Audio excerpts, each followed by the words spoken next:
Where should I start?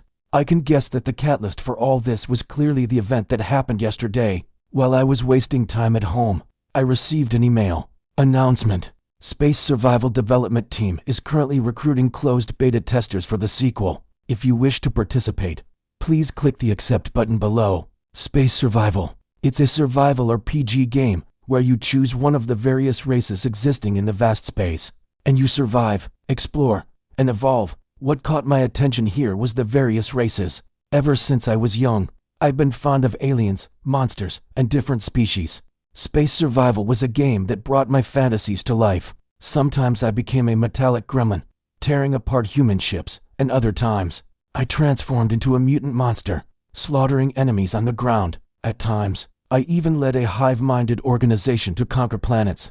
I've played as all sorts of space creatures that could come out of nightmares. But there was one race that I enjoyed the most, the Unidentified Aggressive Space Morph, or UASM for short. I combined the A from aggressive with morph and called them amorphs.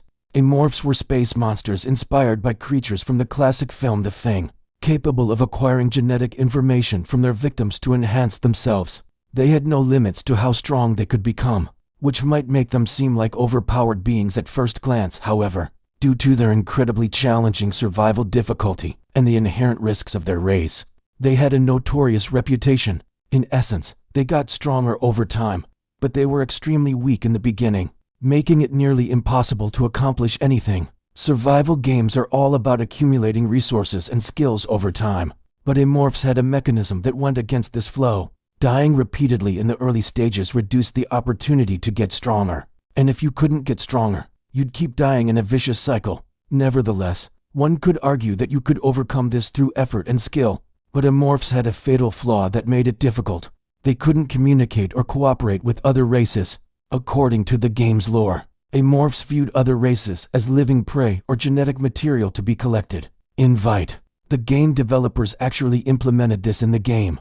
It goes without saying that not being able to communicate or play cooperatively in a multiplayer game with tons of players is a huge risk. In the beginning, Amorphs are weak, and they can't cooperate with other players either. These two drawbacks combine to make Amorphs the worst of the non-mainstream races in space survival, to the extent that a rumor circulated in the community, suggesting that the SM at the end of UASM stood for sadist, referring to the game developers, and masochist, referring to the players.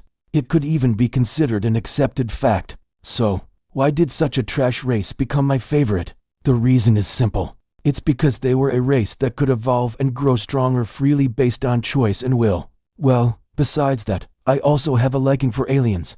Just as they say, those who enjoy it the most tend to excel at it. And I was one of the hardcore players who achieved the most challenging achievement in the game Galactic Conqueror as an Amorph. In the community, they even called me the Honorable Amorph, the Xenolover, or the Morph Enthusiast. But, of course, there's no eternal king. I totally forgot that people have to go to school these days, and that's for 2 years in a row. Since I never left the house and just played the game, the outcome was only natural. I had to graduate, so I temporarily left the game to focus on my studies. Because of that, I didn't even know that a sequel was in development. Anyway, Space Survival is my most beloved game. What gamer wouldn't be excited about the sequel to a game that's practically a life pick? Naturally, I clicked accept.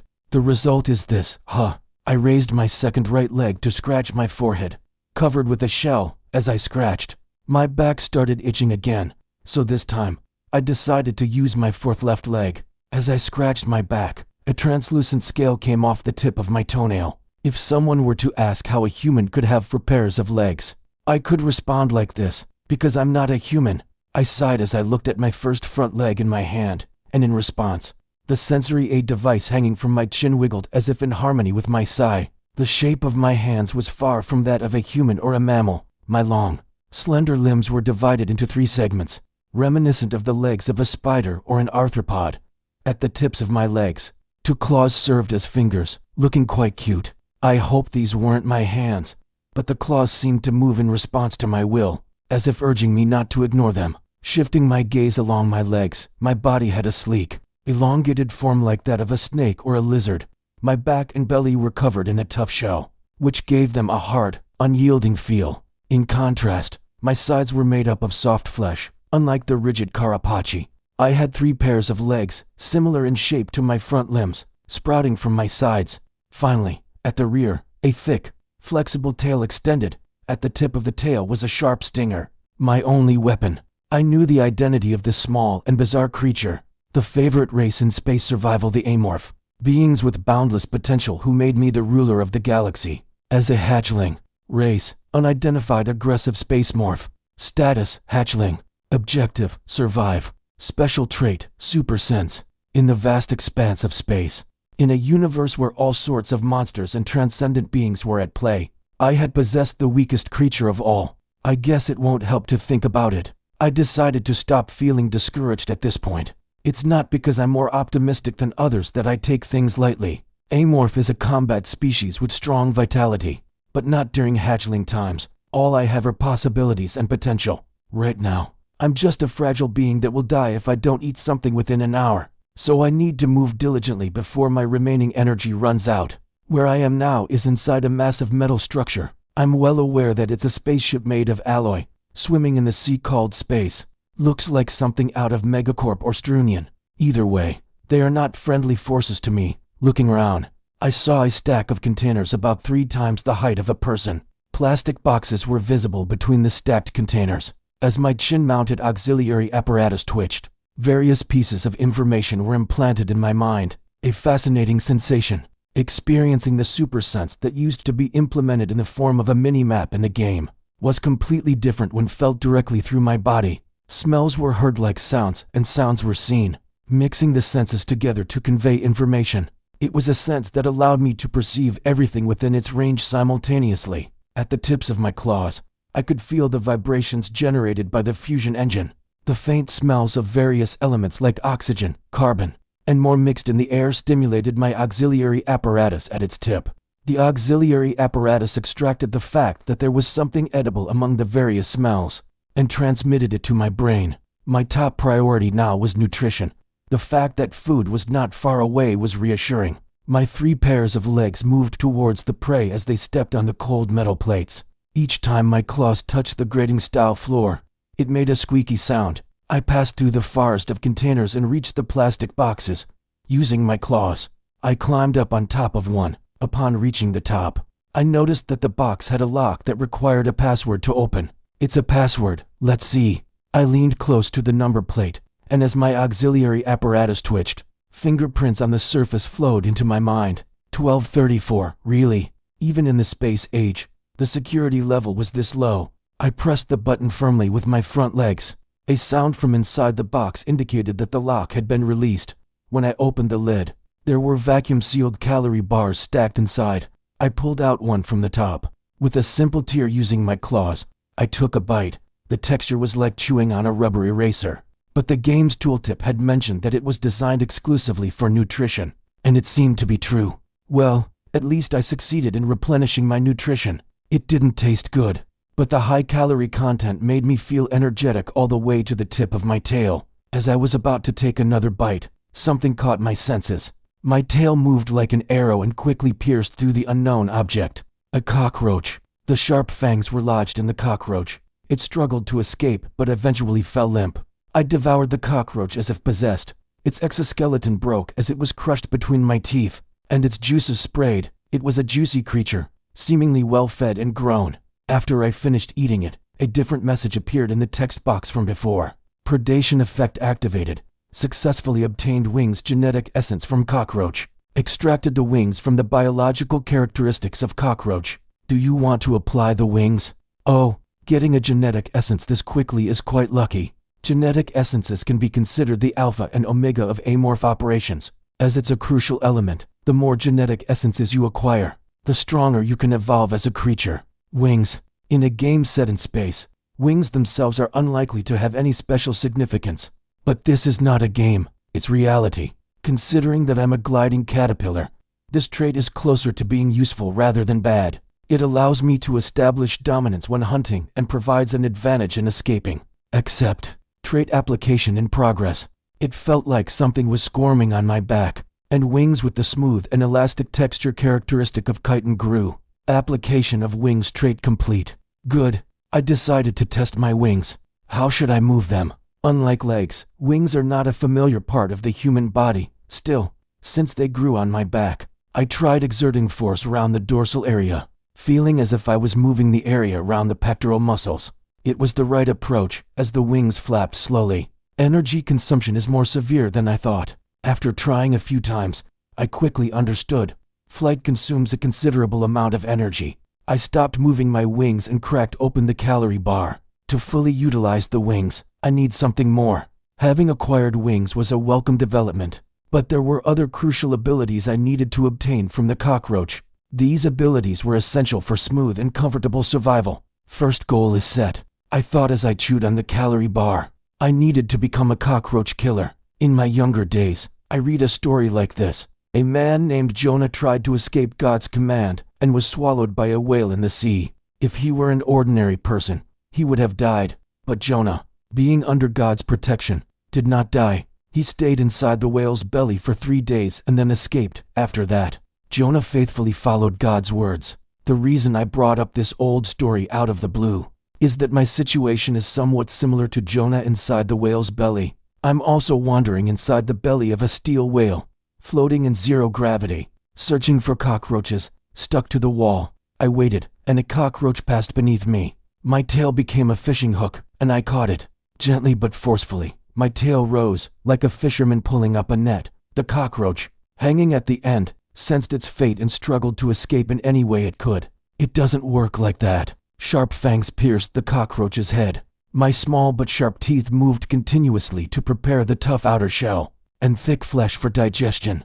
Only after the remains of the cockroach were reduced to a state resembling juice in a blender could they pass through the throat. In terms of nutrition, the calorie bar was overwhelmingly superior, but in terms of taste, the cockroach was much better. Thanks to it, I could do things I couldn't even imagine in my human days. It's funny to say this, but it tastes like silkworm pupa. Literally, it tastes like a soju snack. This makes it the 20th. Still no results, I guess. Just like my habit from my human days, I clenched my teeth with my front legs and summoned the text box. The text box appeared in front of my head at my will. Race, unidentified aggressive space morph. Status, hatchling. Objective, survive. Special trait, super sense. Wings, chitinous exoskeleton. Getting my first set of wings seemed like a beginner's luck. Since then, I had devoured 19 more cockroaches, but I had obtained only one genetic essence. The chitinous exoskeleton isn't bad, but the chitinous exoskeleton was a powerful trait that greatly increased defense as you grew. It became more useful in the later stages, but it was unnecessary in my current situation. Increasing defense slightly in my near-zero defense hatchling state wouldn't make much difference. Other abilities were more critical. I really need to secure the robust vitality trait. Robust vitality was a common trait found in most insectoid or plant-based creatures, of course. Its effects were quite simple. It reduces energy consumption to delay aging. In a game where there was no concept of lifespan, it was a trait that concept-focused players or those who wanted to extend their gameplay focused on. However, in the situation where the game had become reality, its significance was entirely different. With robust vitality, there's less need to fuss over food. I couldn't survive in this cargo hold indefinitely. Vibrations from beyond the walls and faint footsteps echoing were reminders that time was running out. The ship's owner, humanity, was my enemy, even without considering the background story of the game. It was hard to believe they would take kindly to me. They'll try to find me once they realize that the cargo is dwindling. And then, death or experimentation. To avoid a bleak future, I had to meet the conditions for evolution as quickly as possible, surpassing the hatchling stage. To do that, I needed to expand my activity range beyond this cargo hold. That was a lot of rambling. In short, I have to catch cockroaches diligently if I want to survive. Let's change locations. Cockroaches were sensitive and intelligent insects, so they never ventured into areas where their comrades had died. They knew that danger lurked in places where their fellow cockroaches had met their end. At first, I didn't know this fact and wasted 30 minutes sitting in the same spot, accomplishing nothing. Let's go. I bent my 8 legs to the wall, then suddenly exerted all my strength, propelling myself upwards. My body rebounded elastically and soared into the air. While floating in mid-air, my wings spread wide from my back. In human terms, it was like the muscles around the dorsal area, equivalent to the latissimus dorsi muscles. were tightly engaged with power. PRN. The latissimus dorsi muscle is a broad, flat muscle that occupies the majority of the lower posterior thorax. As I began to flutter, my body, which had been falling, slowly rose into the air, a creature resembling a desert spider, fluttering its wings as it flew. If someone with a weak heart saw this, they might faint. Even while flying, my visual and auxiliary apparatus never stopped searching for cockroaches. At this point, I'm truly an honorable amorph. Lost in frivolous thoughts, I suddenly detected 2 cockroaches. There was one on the wall, and another was diligently crawling on top of a plastic box.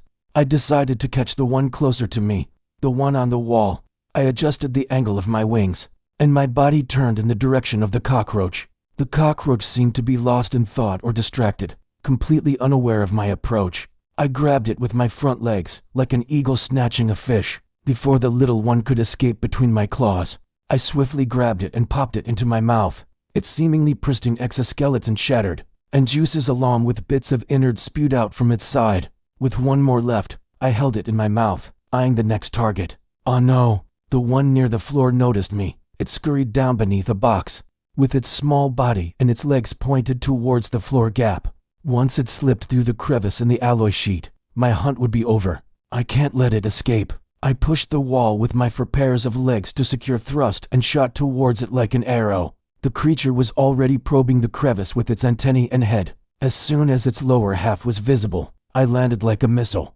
smashing into the unforgiving iron that offered no semblance of softness. Pain surged through my entire body due to the impact, but my focus was on the creature's rear end. My tail shot out like a mantis hunting its prey. It sliced through the air, and the tip, equipped with a sharp stinger, entered the hole in the metal sheet. The creature, which had just breathed a sigh of relief, panicked. Its brain, which had considered an immediate escape, was now split into by the sharp sting. Phew! By a hair's breadth, I succeeded in hunting them both. My tail returned triumphantly to its place, bearing the proud spoils of victory. After finishing processing the carcass I had in my mouth, I started eating the creature attached to my tail. Just as I was about to finish devouring it, the long-awaited message appeared. Predation effect activated. Successfully obtained robust vitality genetic essence from cockroach. Extracted the robust vitality from the biological characteristics of cockroach. Do you want to apply the robust vitality? Of course, except a qualitatively different vitality coursed through my entire body. Muscles had thickened around the once long and slender legs, and the sheen on the chitinous exoskeleton covering my back and belly had improved. Now, it begins, in comparison to my body. It was an incredibly vast and expansive cargo hold within the ship. The time had come for me to break free from the world where I first set foot. Where should I go next? In fact, I've already decided where to go. Let's go to the cooling room next to the reactor. Even in the space age, the way humans handle heat hasn't changed much from before. Next to the ship's heart, the nuclear fusion engine, there was a cooling room responsible for temperature control. The cooling room is an important facility, so not many people visit it, despite being under strict security as a highly critical facility. The flip side is that there are fewer visitors. It's like they say, where it's darkest under the lamp. As long as I don't physically interfere with the cooling room, the area around it is a good place to grow while avoiding the gaze of the surveillance. Another advantage is that the cooling room is right next to the reactor. If, for some reason, I'm exposed to people, the cooling room is an easy place to use as a last line of defense.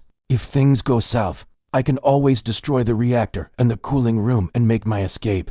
If there's a problem with the cooling room, it means there's also a problem with the reactor, and a ship with a malfunctioning heart has no choice but to stop operating. Once the ship stops operating, all the life support systems that maintain the ship's environment will also cease to function. Initially, they might try to recover the ship, such as by running the auxiliary engines, but that won't last long either. Just as a creature with a damaged heart cannot escape death, the same goes for the ship, unless there's a nearby planet to crash land on. The people on board the ship have only one fate: to kill and be killed in the dwindling oxygen. Of course, if the ship were to stop, I would have nowhere to go, so I should leave attacking the reactor as a last resort. Well then, shall we go? Before departing, I ate 2 more calorie bars. With my belly filled, I jumped up to the ceiling. Tiny suckers between my claws firmly anchored my body to the ceiling, allowing me to move easily even while hanging upside down. The reason insects can move along walls is thanks to structures called povili. These structures secrete a highly adhesive substance that helps them easily traverse smooth walls. Thanks to the substance secreted from between my claws, I could move just as smoothly while hanging from the ceiling. While walking upside down on the ceiling, I noticed an entrance leading to an air duct. Its external appearance resembled an enlarged window-type ventilation fan, with iron bars screwed on the outside. On the inside, a giant blade rotated incessantly, emitting a fierce sound as it carried out its work. Breaking through the bars is still impossible. It would be nice to break everything impressively and enter, but it was impossible in my current hatchling state. Even if I tried to strike the bars with my claws, there was doubt as to whether I could damage the tough alloy material. And even if I did manage to damage it, it would be a problem. If there were any additional security measures, the AI overseeing the ship would immediately report any newly occurring errors to humans. In that case, my future would be nothing but tracking and death. In this case, I'll have to rely on my intellectual abilities. I raised my claws and turned the screws that secured the bars. If the ship's humans had paid more attention to security, they might have welded this place shut. Fortunately, they were a tribe that liked to use 1234 as their cargo password. The first barrier that blocked the air duct was easily disabled by my claws. The next obstacle was the blade of the ventilation fan on the inside. This is the critical moment. I had two ways to pass through here. One was to time it and avoid the blade while entering, and the other was to bring something and damage the ventilation fan blade. It goes without saying, but the latter method was impossible. Even if I threw an object at the thin fan blade, it was doubtful whether it would be enough to break it. Moreover, even if I succeeded in breaking it, there would be a problem. If there were any issues with the ventilation fan, the super AI controlling the ship would definitely not overlook it. The AI would immediately report any newly occurring errors to humans. In that case, my remaining future would be nothing but tracking and death. I have to go through here. From now on, it was time to rely on Amrith's abilities. I just stood there, waiting, as I couldn't risk entering and having the blade tear me to pieces. While waiting, the auxiliary system began to collect various pieces of information, such as the flow of air, the flow of energy generated at the junction of the blades, and more. It wasn't just the auxiliary system working diligently. A highly developed sense of vision focused on the precise movements of the rotating blades to find weaknesses in the intricate machinery. How much time had passed? The auxiliary system detected traces of iron oxide mixed in the air and fine metal particles carried by the wind. Additionally, it discovered that the junction of the rotating blades slowed down briefly at certain points due to wear and tear. My brain, after reviewing all the information from my eyes and the auxiliary system, was saying, "Jump in right now. It's now or never." I trusted my heightened senses and leaped into the ventilation duct. The merciless machine god struck me with its air pressure as the blade sliced through the air. If I were still human, I might have shouted with joy, but my oral structure was not suited for laughter. All I could produce was a dry, hissing sound. After briefly savoring the moment of survival, I continued my journey. The ventilation duct had a complex, maze-like structure, but it posed no obstacle before my heightened senses. Normally, the ship's interior, which was like blood vessels, would have been quiet. But today, it was even noisier due to the presence of an unfamiliar visitor. The sounds of the wind passing through the various ventilation fans scattered throughout, combined with the noise of my claws colliding with the metal plates. There are spiders here. The spiders and beetles I encountered on my way turned out to be good snacks during the journey. Both the beetles and the spiders, like me, had been living well, thanks to the abundance of food and energy sources on the spaceship. This ensured that I didn't have to worry about hunger or energy shortages on my way. Chewing on the spider's legs as I walked, I sensed the residual heat remaining in the duct diminish faintly. It was evidence that I was getting closer to the cooling room. I wanted to hurry, but the auxiliary system applied the brakes ahead. There was something important ahead, and it needed confirmation. I still couldn't see it, but I detected wavelengths of light not far away. After walking tirelessly for about 10 minutes on my 4 pairs of legs, I reached a section of the duct with an iron grating on the floor. I stood on the grating, looking down. People in white coats were seen moving between large test tubes and incubators. A laboratory. Wasn't this supposed to be a regular spaceship? I had assumed it was a supply or cargo ship because of the amount of food and weapons in the cargo hold. But now, it turned out to be a laboratory. If this ship was indeed a research vessel, It wouldn't be a bad condition for me. Hey, how are the results for experiment subject 026?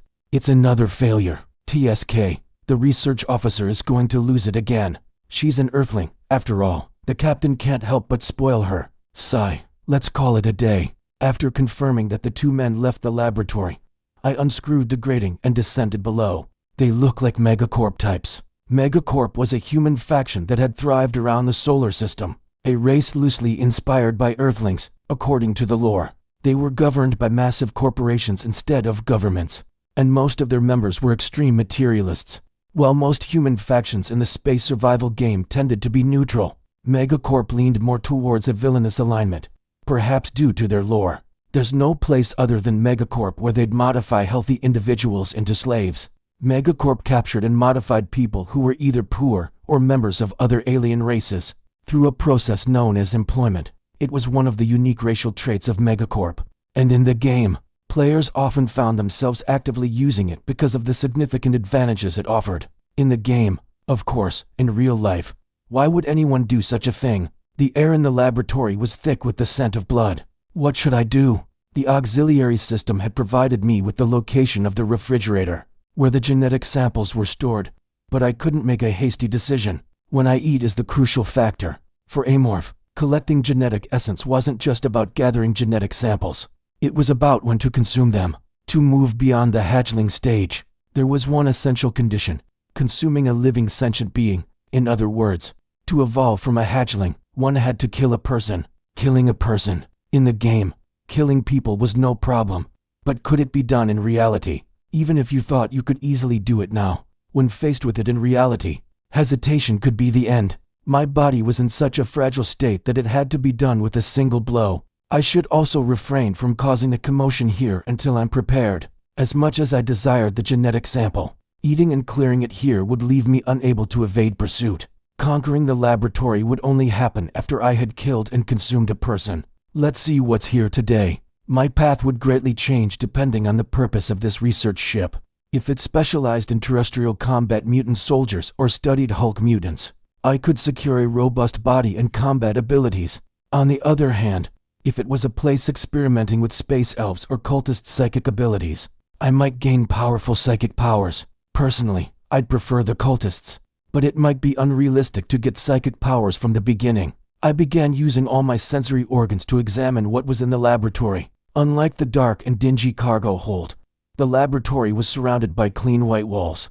It looked remarkably good on the surface, but paradoxically, it was filled with death and suffering behind the bright facade. In the test tubes, living human brains and forcibly brought biological specimens were submerged in chemical solutions. AI in the incubators checked the status of embryos while sending electronic signals. Various pieces of information poured into my head, such as the smell of chemical compounds, busy electromagnetic waves in the air, the scent of blood and decaying skin tissue, and pheromones unconsciously emitted by organisms in pain. Amidst the flood of information from the auxiliary system, I caught one unusual piece of information. Help. Someone's asking for help. Using special wavelengths that humans couldn't perceive, some life form was requesting assistance from me. Intrigued, I followed the wavelengths, which led me to a test chamber labeled 026. Inside the chamber floated a pink, bubble-like organism, a bubble amoeba. Bubble amoebas were non-player creatures that inhabited aquatic planets. They usually floated in water like droplets, but would engulf and digest their prey in an instant. When it came close, unless they were exceptionally large, they posed no significant threat to players, and they were harmless and cute-looking. Many players seeking solace in the harsh space survival world often favored them. I had never expected them to possess intelligence, however. This one had approached me and sent another wave. Pain, help. While an exact translation was impossible, thanks to Amorph's unique senses, I could roughly grasp the meaning. This creature was in pain for some reason and was asking for my help. What should I do? I could consider eating it, but based on my memory, the bubble amoeba had the most useless trait for Amorph. Its trait was called oxygen storage, allowing it to provide a certain amount of oxygen in oxygen-deprived environments. While this might have been useful for other races, Amorph could survive for extended periods without oxygen, so this trait was entirely unnecessary. Eating is out of the question, but I want to help, and I don't know how. I focused my senses on the test chamber, searching for clues. I detected the flow of the mixture circulating within the thick hose connected at the bottom, the movements of measuring instruments inside the machine checking the liquid state, and a faint flow of electricity above the liquid surface. Electricity. Come to think of it, the little guy had a small sensor attached to its body, connected by a wire. The sensor periodically sent electricity through its body. Understanding what the creature was requesting, I climbed up to the terminal next to the test chamber. On the terminal screen, there were periodic appearances of the creature's biorhythm graph, and the experiment results of the AI. Was this what those two researchers were talking about earlier? Seems like they muttered about a failure and left without turning off the machine. I pressed the terminal button to stop the experiment. The faint electrical signals from the sensor were cut off, and the creature regained its vitality. It blinked its pink bubble-like body as if expressing gratitude. Thanks. It's okay. I didn't consider it a favor. If the creature had been necessary to me, I would have used it as a source for absorbing essence without hesitation. I just indulged in a whim momentarily, judging it as a harmless and incompetent creature. Survive on your own. In Megacorp's lab, there was no avoiding destruction. Nevertheless, I hoped to spend what remained of my life as comfortably as possible and left the laboratory. After about 30 minutes of walking through the corridor, the temperature suddenly dropped. Water droplets clung to the walls, and a thin frost covered the corridor floor. I had finally reached the cooling chamber. All right, let's make a nest now. I gathered water droplets stuck to the walls and swallowed them in one go. Then, I held water in my mouth for a while, as if gargling, and spat it out again. It was no longer pure water. The water that entered my body had transformed into a substance with a peculiar composition, harmful to creatures other than amorph. This filthy mucus, resembling gum chewed and spit out, had the effect of extending the lifespan of nearby amorph, enhancing the effects of their heightened senses. Once the coating of the corridor above the cooling chamber was complete, I settled down here. I stretched my body in the center of this sticky, toxic, and contaminated space. I felt cozy, like I was inside my mother's womb, and closed my eyes. I can feel it. The ship feels like a part of me. What's the most important thing to win in a war? It's information. The humans of Megacorp and me, Amorph, they didn't know me, but I knew them. I knew where they were, what they were doing, where they were going, who they were talking to, and every piece of information flowed to me through the liquid that coated the corridor. They wouldn't know the war had already begun, and they were already in the midst of losing. In the darkness of the nest, I smiled silently. For days after becoming an Amorph, there had been significant changes. Firstly, my nest was complete. The once sterile corridors had blossomed with unholy vitality. The mucus I had expelled had solidified, some of it forming spores. From the holes in these spores, mucus periodically flowed, slowly expanding the nest. Now I can monitor the entire ship. I received real-time updates from the 200-meter elliptical research vessel. I couldn't monitor creatures as small as insects, but for humans, I could sense most of their activities. And secondly, as I moved back and forth between the cargo hold and the nest, I succeeded in acquiring a new ability by consuming roaches and spiders. Race, unidentified aggressive space morph. Status, hatchling.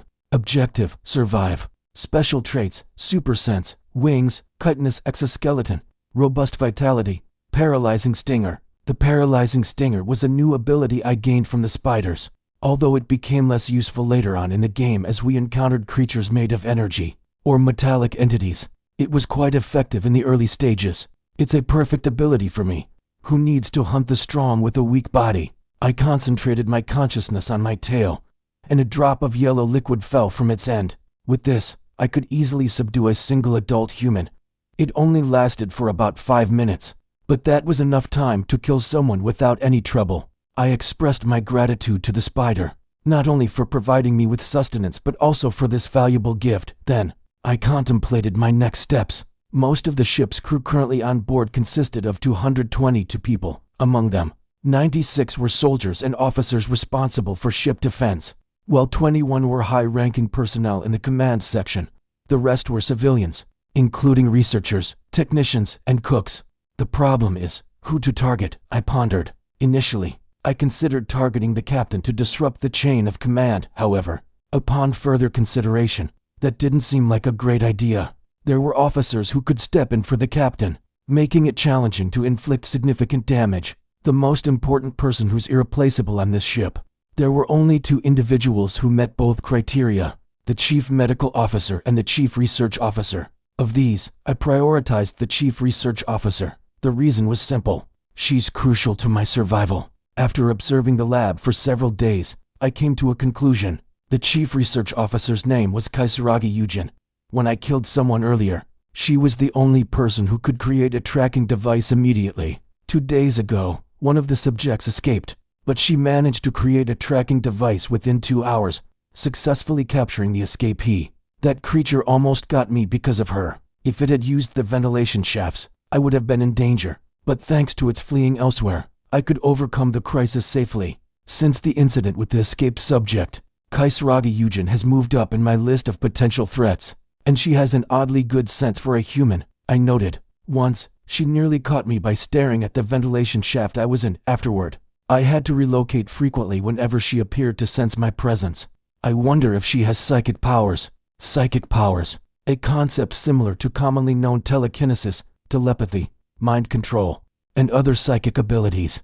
Having psychic powers allowed for an endless array of abilities, from simple telekinesis that could move objects without touching them to performing feats, like distorting light to render the ship invisible, akin to magic. Even during the game, psychic powers were a game changer. When aiming to obtain psychic powers, cults were often targeted. Cult species possessed psychic powers as an innate genetic trait, making it easier to target their genetic essence. Occasionally, rare individuals among humans also exhibited latent psychic power potential. Whether Kisaragi Yujin fell into this rare category was uncertain, but from the perspective of a hunter, clever and sensitive prey posed a significant challenge. Even if she doesn't know my true identity, she'll surely create some tracking device to chase me down, I speculated. If I'm going to use hit-and-run tactics, I need to avoid being tracked as much as possible. As an amorph evolved into a fluid state, I would become immensely more powerful than hatchlings.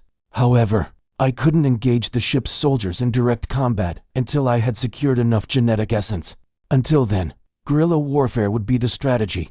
Therefore, Kisaragi Yujin needed to be eliminated, not only for my evolution, but also to ensure my survival. Now, how should I hunt her down? Scratching my head with my front legs, I pondered. Given that she was a civilian and a female, it wouldn't be too difficult to kill her in a one-on-one situation, except for one major obstacle: the bodyguards. Wherever she went, armed guards followed. Even when she slept in her bedroom at night, security personnel took shifts, constantly guarding her. She might be physically weak, but the presence of many protectors around her posed a significant challenge. In targeting Kisaragi Yujin, merely thinking about it won't solve the problem, I realized. It seemed I would have to keep monitoring her and seize any opportunities that rose. As I continued to watch for openings, hunger gnawed at me, leaving the comfortable nest behind. I made my way to the mundane cargo hold. I checked the corridor ventilation grill for any signs of people before opening the wire mesh, and hopping down, landing silently on the floor, I climbed up to the terminal next to the door. I can't keep avoiding the ventilation shaft forever. I'm not a cat, and I don't have 9 lives. Risking my life every time I needed to eat wasn't a sustainable strategy. Unlike other key facilities, the cargo hold had no security system for monitoring visitors. Using my enhanced senses from the nest, I confirmed that, aside from the designated personnel, there were no other individuals entering the cargo hold. The designated personnel only visited for routine inspections once a day, so as long as I avoided that time, I could enter and exit without being detected. Open. As I entered the numbers into the terminal, a sturdy metal door hissed and swung open, revealing a dimly lit cargo hold. I headed straight for the familiar plastic containers. The sudden intrusion of a predator stirred the residents of the cargo hold.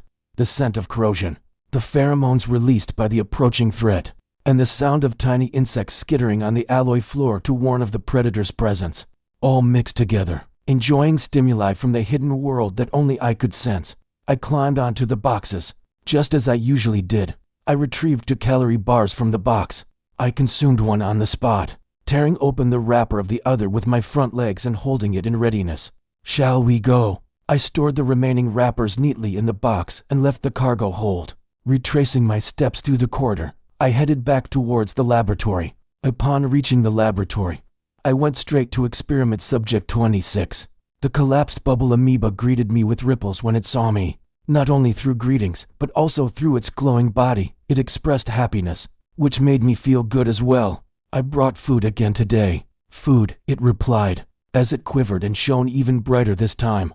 I mentally chuckled and prepared to give it its meal. While monitoring Kisaragi Yujin for 2 days, I had learned one thing.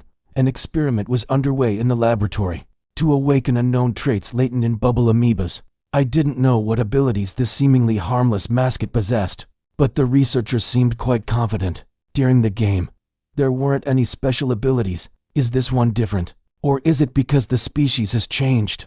For some reason, experiment subject 26 received special treatment, and I believed it was essential to establish a positive relationship with it. Not immediately, but perhaps it could prove helpful in the future when I conquered the ship. It's a bit of a hobby, I suppose. I went to the experiment chamber, where I opened the lid and revealed the container with a minimal amount of nutrients, meant for basic sustenance. I carefully cut it into pieces since putting the entire thing in would undoubtedly clog the feeding system. The fragments passed through the hose connecting the 2 chambers, and were delivered in front of the creature. The bubble amoeba enveloped the calorie bar pieces with its entire body, and once it seemed to have digested everything, I repeated the process. When the creature finished eating 1 calorie bar, it emitted a slow twinkle of light, indicating it was full. I guess you like it. I never knew during the game why people searched for bubble amoebas, but now I felt like I understood. Seeing the creature emit light in rhythm with a certain pattern underwater, I couldn't help but find myself entranced. Phew! At that moment, someone intruded within my range of perception. They were research personnel attempting to enter the laboratory. I quickly climbed into the ventilation duct to hide, and a short while later, they entered the laboratory. Due to the wretched situation he found himself in, Wei, a Ganymede colony native, felt like he was on the brink of death. When he first joined the project, he couldn't have been happier upon learning that his superior was not just any earthling, but a noble capital, essentially royalty within Megacorp's ruling class. If he could establish a connection with them, his dream of immigrating to Mars, something he had only fantasized about, could become a reality. With such anticipation, he boarded the ship, but Wei's dream was shattered sooner than he expected. That crazy woman again. She says today is a day off. Wei wiped away the beads of sweat dripping from his half-bald head and stole a glance at his young and capable superior standing beside him. Her name was Kisaragi Yujin, Wei's superior, and a noble capital belonging to the Yujin family, one of the 5 noble houses that ruled Earth. Today, as it was a non-working day, she was dressed in casual attire, holding a cat in her arms. Damn it, why the hell does a cat need a walk? Wei briefly cursed himself for thinking of going to the garden for some fresh air. Kisaragi brought up the question that he had heard hundreds of times before entering the lab. When will experiment 26 show results? If we don't achieve significant results that we can report to the company before we reach our destination, they might reconsider your employment over there. Ugh, please, not that. As soon as the word employment came out of her mouth, cold sweat poured out of Wei's forehead like a waterfall. As a senior researcher at Megacorp, he knew all too well what employment meant. His gaze briefly shifted to the brain inside the test tube, almost as if his predecessor was beckoning him to join. Senior researcher, Mr. Wei. Yes.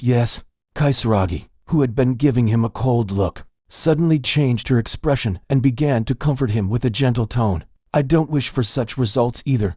I have expectations from senior researcher Wei as well. If we can extract that aptitude from experiment 26, a promotion to chief researcher is not out of the question. Oh really?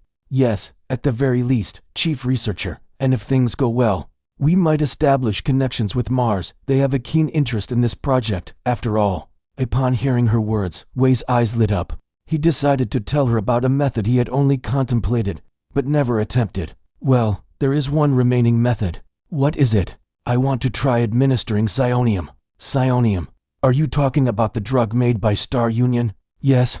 Kisaragi Yujin stroked the cat's head silently. The cat purred in response to its owner's affectionate touch. Psionium has awakening effects. I know what it does. We used it to secure the project before. Psionium. It's a drug we haven't tried. Actually, there are a few other substances, but we've tried all the ones with similar ingredients. Psionium is the only one left. Kiss's gaze shifted toward experiment 26. Her look wasn't as gentle as when she petted the cat. Observing the test subject, she resembled a machine sorting goods in a factory. Fine, administer it right away. But if we don't neutralize it, it could be life-threatening. If we wait for that, we'll have to wait until tomorrow. We don't have much time left. The phrase "we don't have much time" wasn't exclusive to Wei. She, as the project leader, would also be responsible if the experiment failed. She belonged to a higher echelon than Wei. The impact of any blemish on her career would be significant. Moreover, she had never experienced failure in her entire life. The looming possibility of her first failure made her even more anxious. As you know, we should have had research results by now. Well, that's true, but normally, it's time to finalize the report. But we haven't elicited any meaningful response from the test subject yet. I believe you understand how serious the situation is. Wei couldn't refute her words because they were true. All right, I'll administer it right away. Wei retrieved a purple test tube from the refrigerator. I'll start with 1 milligrams. As Wei connected the test tube to the terminal and operated the console, a small amount of the substance within the test tube was injected. The bubble amoeba remained unresponsive. There were no notable changes in the graph on the terminal screen. Wei wiped the sweat that flowed like raindrops and pressed the button on the terminal again. I'll administer 0.05 milligrams. This time, there was a response. The bubble amoeba convulsed in apparent agony. Wei couldn't hide his joy at the anticipated reaction. He watched the test subject with excitement. Kaisaragi's face also showed a hint of interest as she observed the experiment. Next is 7 milligrams. Wait, since there's a response, you can increase the dosage. Really? Administer all of it. Well, that's a bit. Just do it. When Wei hesitated, Kaisaragi pushed him aside and pressed the administer button herself. The liquid from the test tube drained completely into the experiment tube. Eventually, the bubble amoeba's body expanded as if someone had blown air into it. Lights flashed madly from its body, and its skin couldn't withstand the expansion, tearing apart. It was clear to anyone that the bubble amoeba was enduring extreme pain. But among the people present, no one cared about that issue. Please, just a little more. Wei clenched his fist tightly while watching the graph on the terminal screen skyrocket to the ceiling. About 5 minutes had passed. The graph took a sharp dive and crashed to the floor. Wei felt a sense of resemblance between the plummeting graph and his own future. Inside the test chamber, Experiment 26 was no longer glowing pink. It remained white, as if forcibly bleached, and showed no signs of movement. Awaken it. Yes. Unlike Wei's despairing tone, Kaisaragi's voice showed no emotion. Wei pressed the electric shock button with a heavy heart. Bubbles rose inside the test chamber, and the bubble amoeba jumped. It wriggled slightly, but remained predominantly in a white, almost lifeless state. Fascinating results. Try it again on Experiment 26. Are you sure? If you achieve significant results with another attempt, report to me. Wei's face brightened as if he had been given a reprieve from a death sentence. Kaisaragi, who had turned one person's life into heaven and hell with a single word, suddenly felt a gaze and glanced towards the ventilation fan. I sense a gaze again. There was nothing visible beyond the ventilation fan. The experiment I saw earlier had meaning for me too. The psionium they injected into Experiment 26 is a substance I'm familiar with. Psionium, a temporary awakening agent that unlocks dormant racial traits. In the game, when you consume psionium, your maximum health decreases, but locked racial traits are unlocked for a limited time. For example, if I were to consume psionium, I could use abilities that are normally unavailable during the human stage for a short time, such as the acidic blood trait gained during the fluid stage or the enhanced exoskeleton trait. Of course, the duration of the effects decreases with each use, making it more of a mid-game item than a late-game one. Does Experiment 26 possess hidden traits that I don't know about? Despite having hunted thousands of them before, I hadn't seen any concealed traits. There had never been discussions of this in the community either, so it's possible that Experiment 26 was a unique specimen, or that differences had emerged in the transition from the game to reality. In any case, learning about the existence of psionium is an achievement. When I engage in full-scale combat against the humans on board the spaceship, it might come in handy. Back at the nest, I relaxed once more. As I did, thoughts I had intentionally avoided began to resurface. It asked me for help. Experiment 26, who had received a massive injection of psionium, had pleaded for salvation. The scream still echoed vividly in my mind. Experiment 26 had begged for mercy, even though the researchers hadn't understood the implications of those waves. Even if they had known, they probably wouldn't have stopped. The unfortunate fact was that this gruesome experimentation wouldn't end here. The Megacorp researchers would likely repeat the psionium experiment until experiment 26 couldn't endure any longer and dies. I knew that there was nothing but darkness in its future. The only reason I had spared experiment 26's life was because I had deemed its genetic essence useless. Otherwise, it would have been a candidate for my meal. But why, even knowing that, did a feeling of discomfort creep up from the depths of my heart? Why did experiment 26's cries still echo in my mind? I don't like this, not at all. Given all of this, I didn't seem to be a complete honordomorph yet. I was consumed by anger, but at the same time, I remained in a thoroughly rational state of mind. My judgment was based on the belief that I had enough evidence to target her. Among the achievements I had obtained today, there was information that could be useful concerning Kaisaragi Yujin. She's raising a cat. Using my heightened senses, I could deduce how much she cherished the cat. She seemed like a woman whose veins ran with cold blood. But when she stroked the cat, human emotions were palpable. When her beloved cat dies, it wasn't difficult to imagine how Kaisaragi Yujin would react. There are many vulnerabilities. Obviously, the cat didn't receive any special protection. Besides, when her owner called, it was mostly alone. People on the spaceship hadn't even thought about how Kaisaragi Yujin would react when her cat dies. In other words, using the cat as bait to lure in prey was the core of my plan. Kaisaragi Yujin, you'll die within a few days.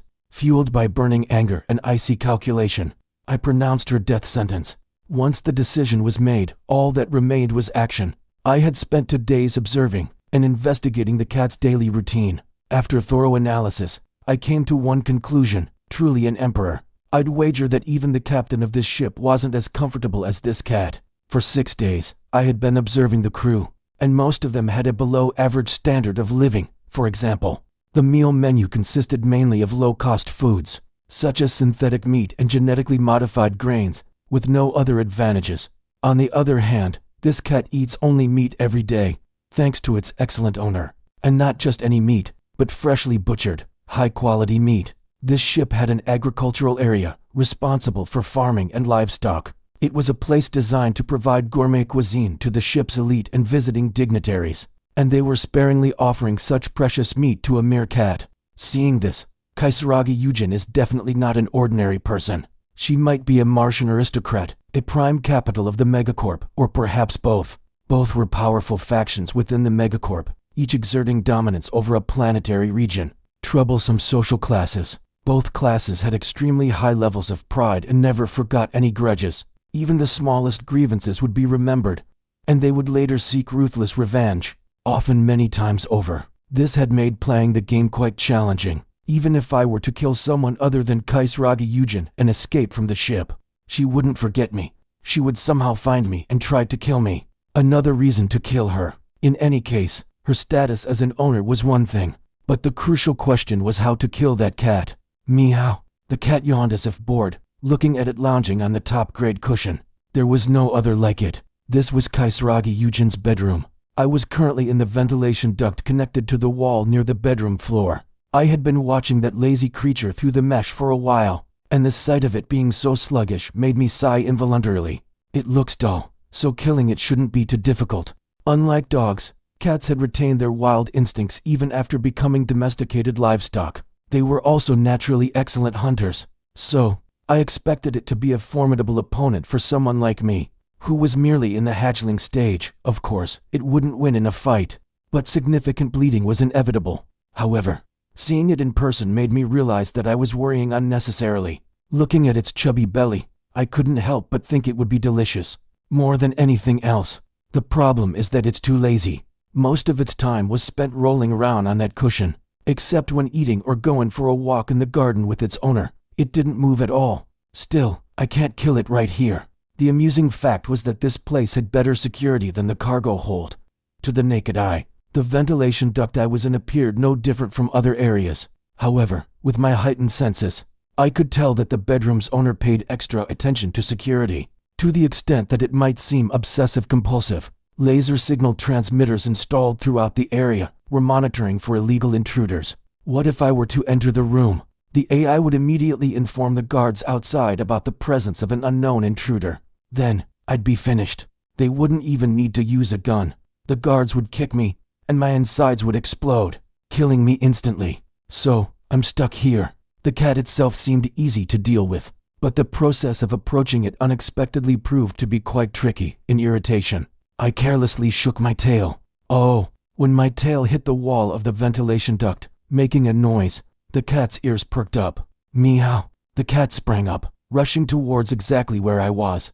Despite being overweight, its movements were quite agile. As the cat's body collided with the mesh, the laser signal transmitters activated. I could feel the guards outside the door stiffening in response.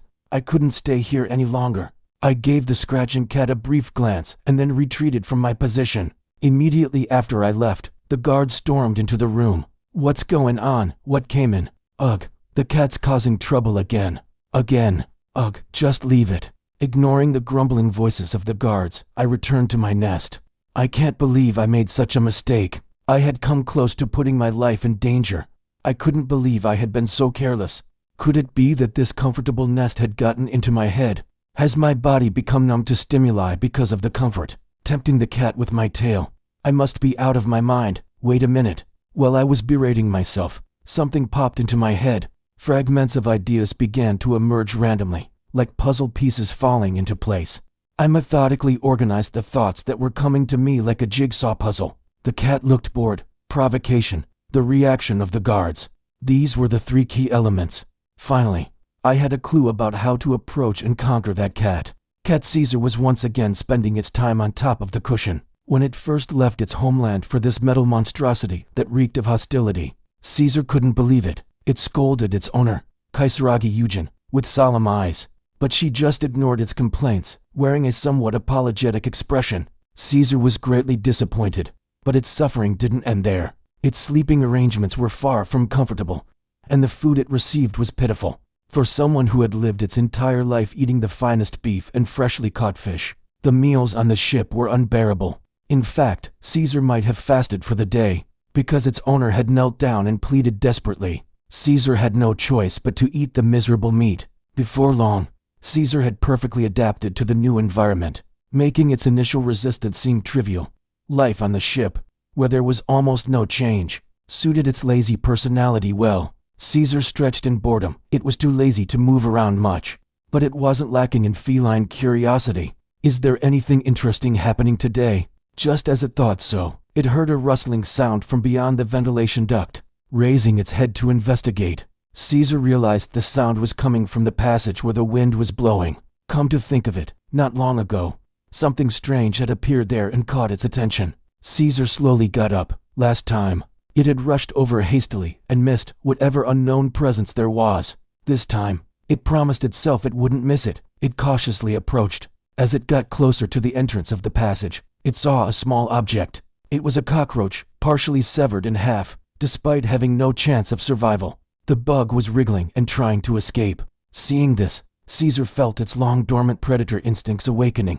Almost involuntarily, it pounced on the cockroach. With its front paws, Caesar toyed with the cockroach until it stopped moving. As Caesar watched the lifeless insect, it felt an unfamiliar emotion. It was an emotion that could be described as fascinating. Caesar's small brain was filled with thoughts like it wished there were more toys around. Through Caesar's eyes, another bug was visible beyond the mesh. It felt disappointed because last time it had touched the mesh, nothing had happened. In frustration, it lightly tapped the mesh, and surprisingly, this time it produced a different result. The mesh fell forward. It hesitated for a moment, then crawled into the passage to catch the bug. Hey, what's making that noise again? It's probably the cat. Let's check it out later. It's annoying. After all, where would a cat go? We're guarding it like this. Because it was a cat, Caesar couldn't understand what the guards were talking about outside. Even if it could understand, it was too preoccupied with the bugs to care. Following the scattered bugs in the passage, a bright light entered his field of view. Following the light, it found itself in an open corridor. Meow. After entering the corridor and looking around, Caesar realized that it had never been to this place before. It thought about turning back now, but once again, the sight of a bug mesmerized it. Behind the bug's body was a dark space in sharp contrast to the light in the corridor. Without fear, Caesar jumped into that space. It was a cargo hold. It's coming. I was hiding on top of a container, watching the cat below. The The stupid cat was following the bugs without any suspicion. Instinct in animals is absolute. Even if they are tamed by human hands, the genes of a hunter and a predator still exist within them. It's the genes of a hunter and a predator. Meow. The cat approached the container. I was ready to pounce. My blood flowed faster due to tension. My thick and flexible tail, which was in my rear end, was ready to strike at any moment. The 4 pairs of muscles making up my legs contracted, and my body's posture lowered sharply, signaling that I was ready for combat. While my body was getting ready, my loyal subordinate, my super sense, calculated the best time to attack under the owner's command. The transcendent vision unique to Amorph pierced through the darkness of the cargo hold beyond the cat and aimed accurately at the cat, observing the cat's muscles, bone movements, and habits. I concluded that its right eye had lower eyesight than its left eye. Meow. The cat turned its head to the left, with its diminishing eyesight. It couldn't spot me lurking in the darkness. Now was the chance. I used my legs, which were bent almost entirely, as propulsion to lift my body into the air. I didn't use my wings because they made noise. Approaching the cat quickly was enough with the power of gravity. The distance between me and the cat rapidly closed. The cat's ears perked up at the sound of the wind. Its head turned towards me, and its pupils dilated. It sensed danger and tensed up, but it was too late. My tail became the assassin's dart, and it stabbed the cat's side. The venom, which would paralyze even an adult, spread throughout the cat's body through its veins. Despite having a much smaller body than a human, the cat had no chance of withstanding the paralysis poison. After being stung, within seconds, the cat's heart stopped. The hunt was successful. I fell to the ground, stepping on the motionless prey, and let out a triumphant roar. The triumphant cry of a predator echoed through the cargo hold, and the inhabitants shivered in fear and awe. Good, shall we eat now? The ceremony was successfully completed, so it was time to check the reward. I took a bite of the cat's corpse. The sensation in my mouth was unlike anything I had ever experienced. Before I even had a chance to savor the sweet taste of blood, the chewy muscles and the flavorful fat overwhelmed my senses. The feeling was so shocking that it sent shivers down my spine. I had thought that cockroaches, spiders, and calorie bars were edible, but I was completely wrong. The sensation of delicious is exactly what I felt. I gripped my trembling legs and took another bite of the cat. Insane. It wasn't an illusion. The taste of cat meat was so good that it could be the only thing I ate until I died. With my limited vocabulary, it was hard to describe just how delicious a cat was. I didn't think about anything else. I focused on eating the meat. It took less than 5 minutes for the larger cat's corpse to disappear. Sigh. After chewing the bones and licking up every drop of blood that had spilled onto the floor, I was satisfied. Having completed my frenzy of a meal and regained my composure, I could understand why Amorphs were so obsessed with meat. It's insanely delicious.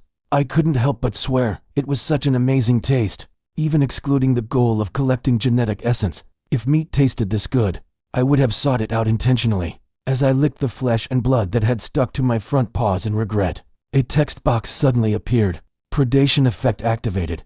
Successfully obtained wild instinct genetic essence from cat. Extracted the wild instinct from the biological characteristics of cat. Do you want to apply the wild instinct? Oh, I was feeling good after eating the meat, and then there was talk of genetic essence acquisition. Moreover, I had no idea that I could obtain genetic essence by eating something for the first time. Wild instinct, huh? A characteristic I've never seen before. Since this was the first time I had eaten a cat, I didn't even know it had a characteristic. I had no idea what effect it would have. But since it wouldn't hurt to have it, I pressed accept. The wild instinct characteristic has been applied. It's possible to fuse it the existing trait super sense. Fusion of wild instinct and super sense traits, evolving into predator sense trait.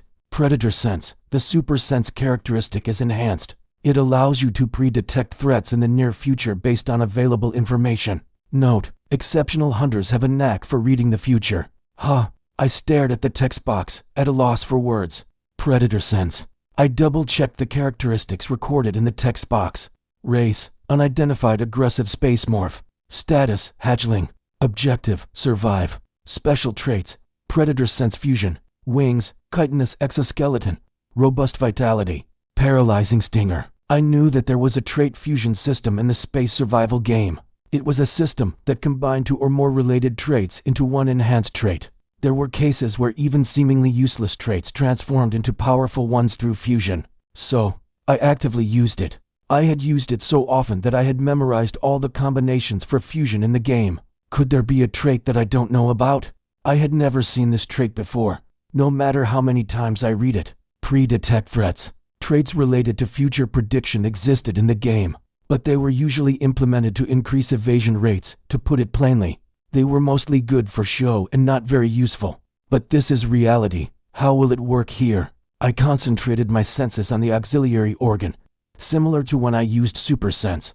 The slender tentacle-like appendage attached to my jaw wriggled, and read the information floating in the air more effectively than before. It was capable of collecting a significantly larger amount of information now, far beyond what it could previously gather. I could even identify what kind of insects were in the cargo hold and the shapes of the weapons inside the containers.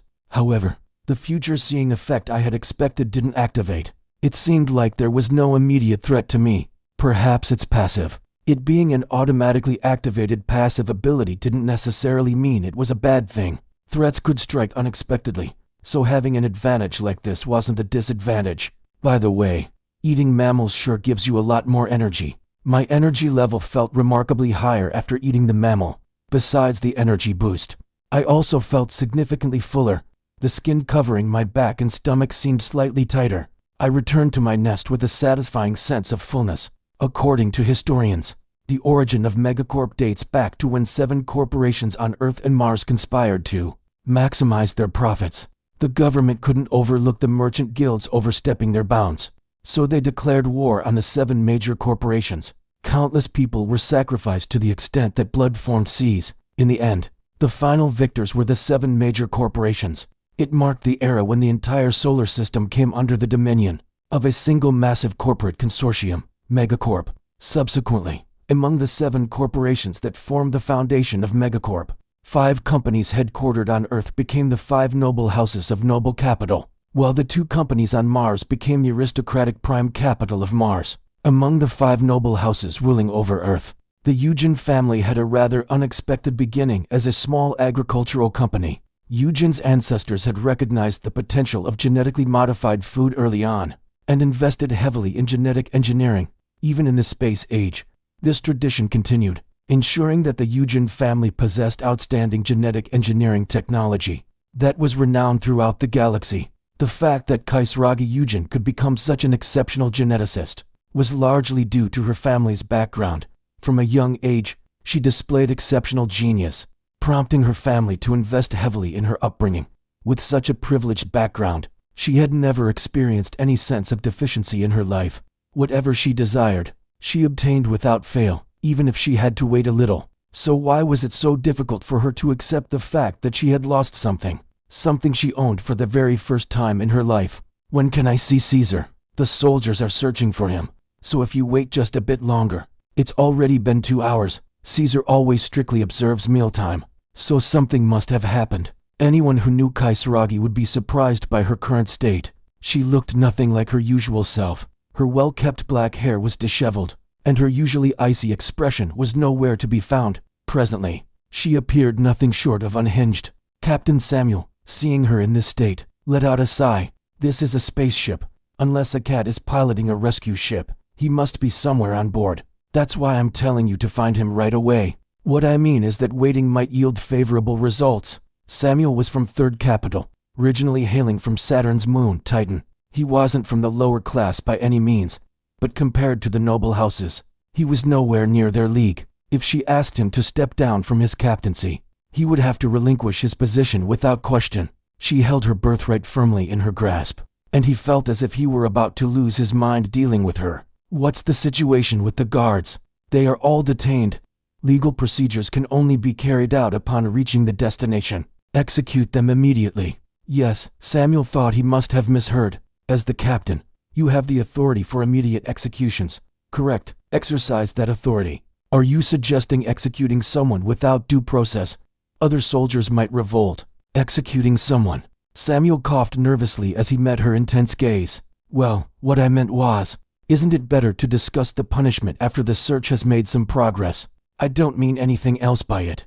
Have you forgotten that all of this happened because the soldiers didn't do their job properly? Samuel knew it well. The fact that the ship's crew was far from friendly to cats, honestly. Even the captain himself had a diet consisting of fresh meat only once a week. The rest of his meals were filled with cultured meat. On the other hand, that damn furball gets to eat beef every meal. He couldn't stand that cat himself, but he knew there were soldiers who liked them. Seeing the misfortune that had befallen the cat, it wouldn't be surprising if some of them were pleased. However, if he mentioned this fact, Kisaragi's anger would undoubtedly be directed at him. So Samuel kept his mouth shut. I am well aware of the chief research officer's concerns. I will make sure to discipline the soldiers thoroughly in light of this incident. I'll come back in 2 hours. If there's no progress by then, you might want to consider taking off that hat. After warning Samuel, Kisaragi left the captain's quarters. Where on earth could he be? She hadn't just idly waited while the soldiers conducted their search. She had created a tracker that could determine Caesar's whereabouts through the fur he left on the cushion. The device had worked successfully, but upon seeing the results it produced, she became perplexed. It was because Caesar had gone to a place he could never have reached by conventional means. Caesar had undone the screws of the grill installed in the ventilation duct, made his way to the cargo hold, and then disappeared. It was a situation that clearly involved human intervention, so Kisaragi called the cargo hold supervisor. The supervisor had a solid alibi. He had been drinking with colleagues in the cafeteria all day. However, it was true that he had neglected his duties, so Kisaragi had considered killing him. If the captain hadn't stopped her, the supervisor would have been left to wander the dark expanse of space for eternity. She reluctantly suppressed her anger and meticulously searched the cargo hold, taking the trembling supervisor along with her. Caesar's trail had ended near the containers, and in its place were traces left by an unidentified creature. She collected the traces and analyzed them using a scanner, but all it returned was a message saying no information. Genetic information not found, even in Megacorp's data archives. Even for her, creating a machine to track an entity with absolutely no information was no easy task. It wasn't impossible, but it would take more time than usual. Even if Caesar went without food for that long, he wouldn't die. But Kisaragi couldn't shake the feeling of unease. Something was definitely wrong. Her intuition told her that something terrible had happened in the cargo hold. That's why she had pressed the innocent captain to find Caesar as quickly as possible. Whoever you are, if you've touched what's mine, I'll kill you. She found herself unconsciously biting her nails. The droplets of blood from her nails' edge vividly displayed the owner's emotions. While lying in the nest, lazily digesting my meal, I sensed a change on the ship. The movements of the humans were more agitated than usual. They must have realized that the cat was missing. Thanks to my upgraded auxiliary system, I could roughly perceive the appearance of moving humans, from their solid forms and vigorous movements. It was evident that the search team consisted entirely of soldiers. Soldiers, busy searching for a pet they didn't even like, were rolling on the floor with hunger. It seemed that even in the space age, the absurdity of military life had remained the same. It's all going as expected. There were two main benefits to killing that cat. First, it would cloud Eugen's judgment, considering her actions and the cat's nutritional status. It was clear that Eugen lavished affection on her pet. While she was a demon to her test subjects and researchers, she was nothing short of an angel to the animals she raised. People who treated only what they cherished with humanity were not uncommon. They had one other common trait. She loses her mind when something's taken from her. It's not that she's worried about her pet dying or being in danger. She simply gets angry at the fact that someone she doesn't know has taken what she possesses. Even if it's the most insignificant thing she owns, she'll react similarly. This emotion can be concluded as irrational possessiveness or, in simpler terms, an obsession. And those who become obsessed find it hard to stay sane. Secondly, it would sow discord between Kisaragi Eugen and the soldiers. The biggest obstacle to my assault on her was the guards. Due to the soldiers following her everywhere, surprise attacks were almost impossible. Even if I managed to eliminate her somehow, if the soldiers spotted me, the losses would outweigh the gains. So, I created an opportunity to distance her from the soldiers. The guards didn't like the cat. They were naturally upset. After all, they were forced to eat cat food, which was barely edible, as their rations. In reality, the cat was merely a pretext, and their anger was more directed at the absurdity of their social hierarchy. While being labeled as noble capital, they were being subjected to unreasonable demands. However, They feared the consequences of directly confronting Kaisaragi Yujin. Owners may be terrifying, but pets aren't. In simple terms, her cat served as a kind of shield. In that situation, if the sacrificial lamb were to disappear and they were forced to expend unnecessary effort to find the disliked entity, would the soldiers be willing to protect her as before? Not only that, Kaisaragi Yujin would no longer trust the soldiers. The biggest reason for the disappearance of something she cherished was the negligence of the guards. Heh, thank you very much, cat. They probably never imagined that such a useless lump of flesh would bring about this butterfly effect. I got up from my spot. Once you've sown the seeds, harvesting is simply a matter of course. The time had come to extract Kaisaragi Yujin's genetic essence. What is the essence of amorph play? Space survival games ensure high freedom, but they aren't without established gameplay styles. For example, starting as a megacorp noble capital, the conventional approach is to use initial funding to hire mercenaries or buy ships, and roll the snowball, as it's optimized for using mercenaries or slaves due to racial characteristics. So, what's the conventional way of playing amorph? What sets amorph apart from other races? They are hunters, gathering enemy information in advance, laying traps, luring them, and ambushing them from behind. No matter how many genetic essences you accumulate and become stronger in the late game, the essence of amorph remains that of a hunter. Even in the late game after finishing essence farming, the same formula holds. The reason I could become the best in the game as amorph was simple. I was good at hunting. Unlike other players, I had to fight alone without party members. My physical abilities weren't better than young players. I had fewer equipment and attributes than longtime players, yet, amidst all these unfavorable conditions, I always trampled over them. I made the genes of those whining and protesting against me my own and copied their unique traits. As trophies of my hunts piled up, my hunting expertise accumulated as well. The more foolish victims didn't give up and continued to challenge me, making me stronger. In this endless cycle, I became the most infamous predator in the world of space survival. That's why I'm now targeting a new prey. Damn, it's taking too long for the stabilization process. Kaisaragi Yujin vented her anger, slamming her desk. She had been observing from above the laboratory for a while, but she hadn't noticed my presence. Her sharp instincts were dulled by anger. She wasn't alone yet. The guards were outside, and the soldiers were patrolling. Damn it, she muttered irritably as she got up from her seat, which had been fiddling with the machine. She went to another laboratory and started manipulating the terminal. I didn't know what she was trying to do, but it didn't seem pleasant for the creatures inside the laboratory. Every time she passed by, the experimental subjects writhed in pain. This bastard, and that bastard too. What she was doing was not an experiment, but torture for venting her anger. The laboratory was filled with silent screams. By the way, you're here too. In front of her was experiment subject 26. I could sense its unease even from here.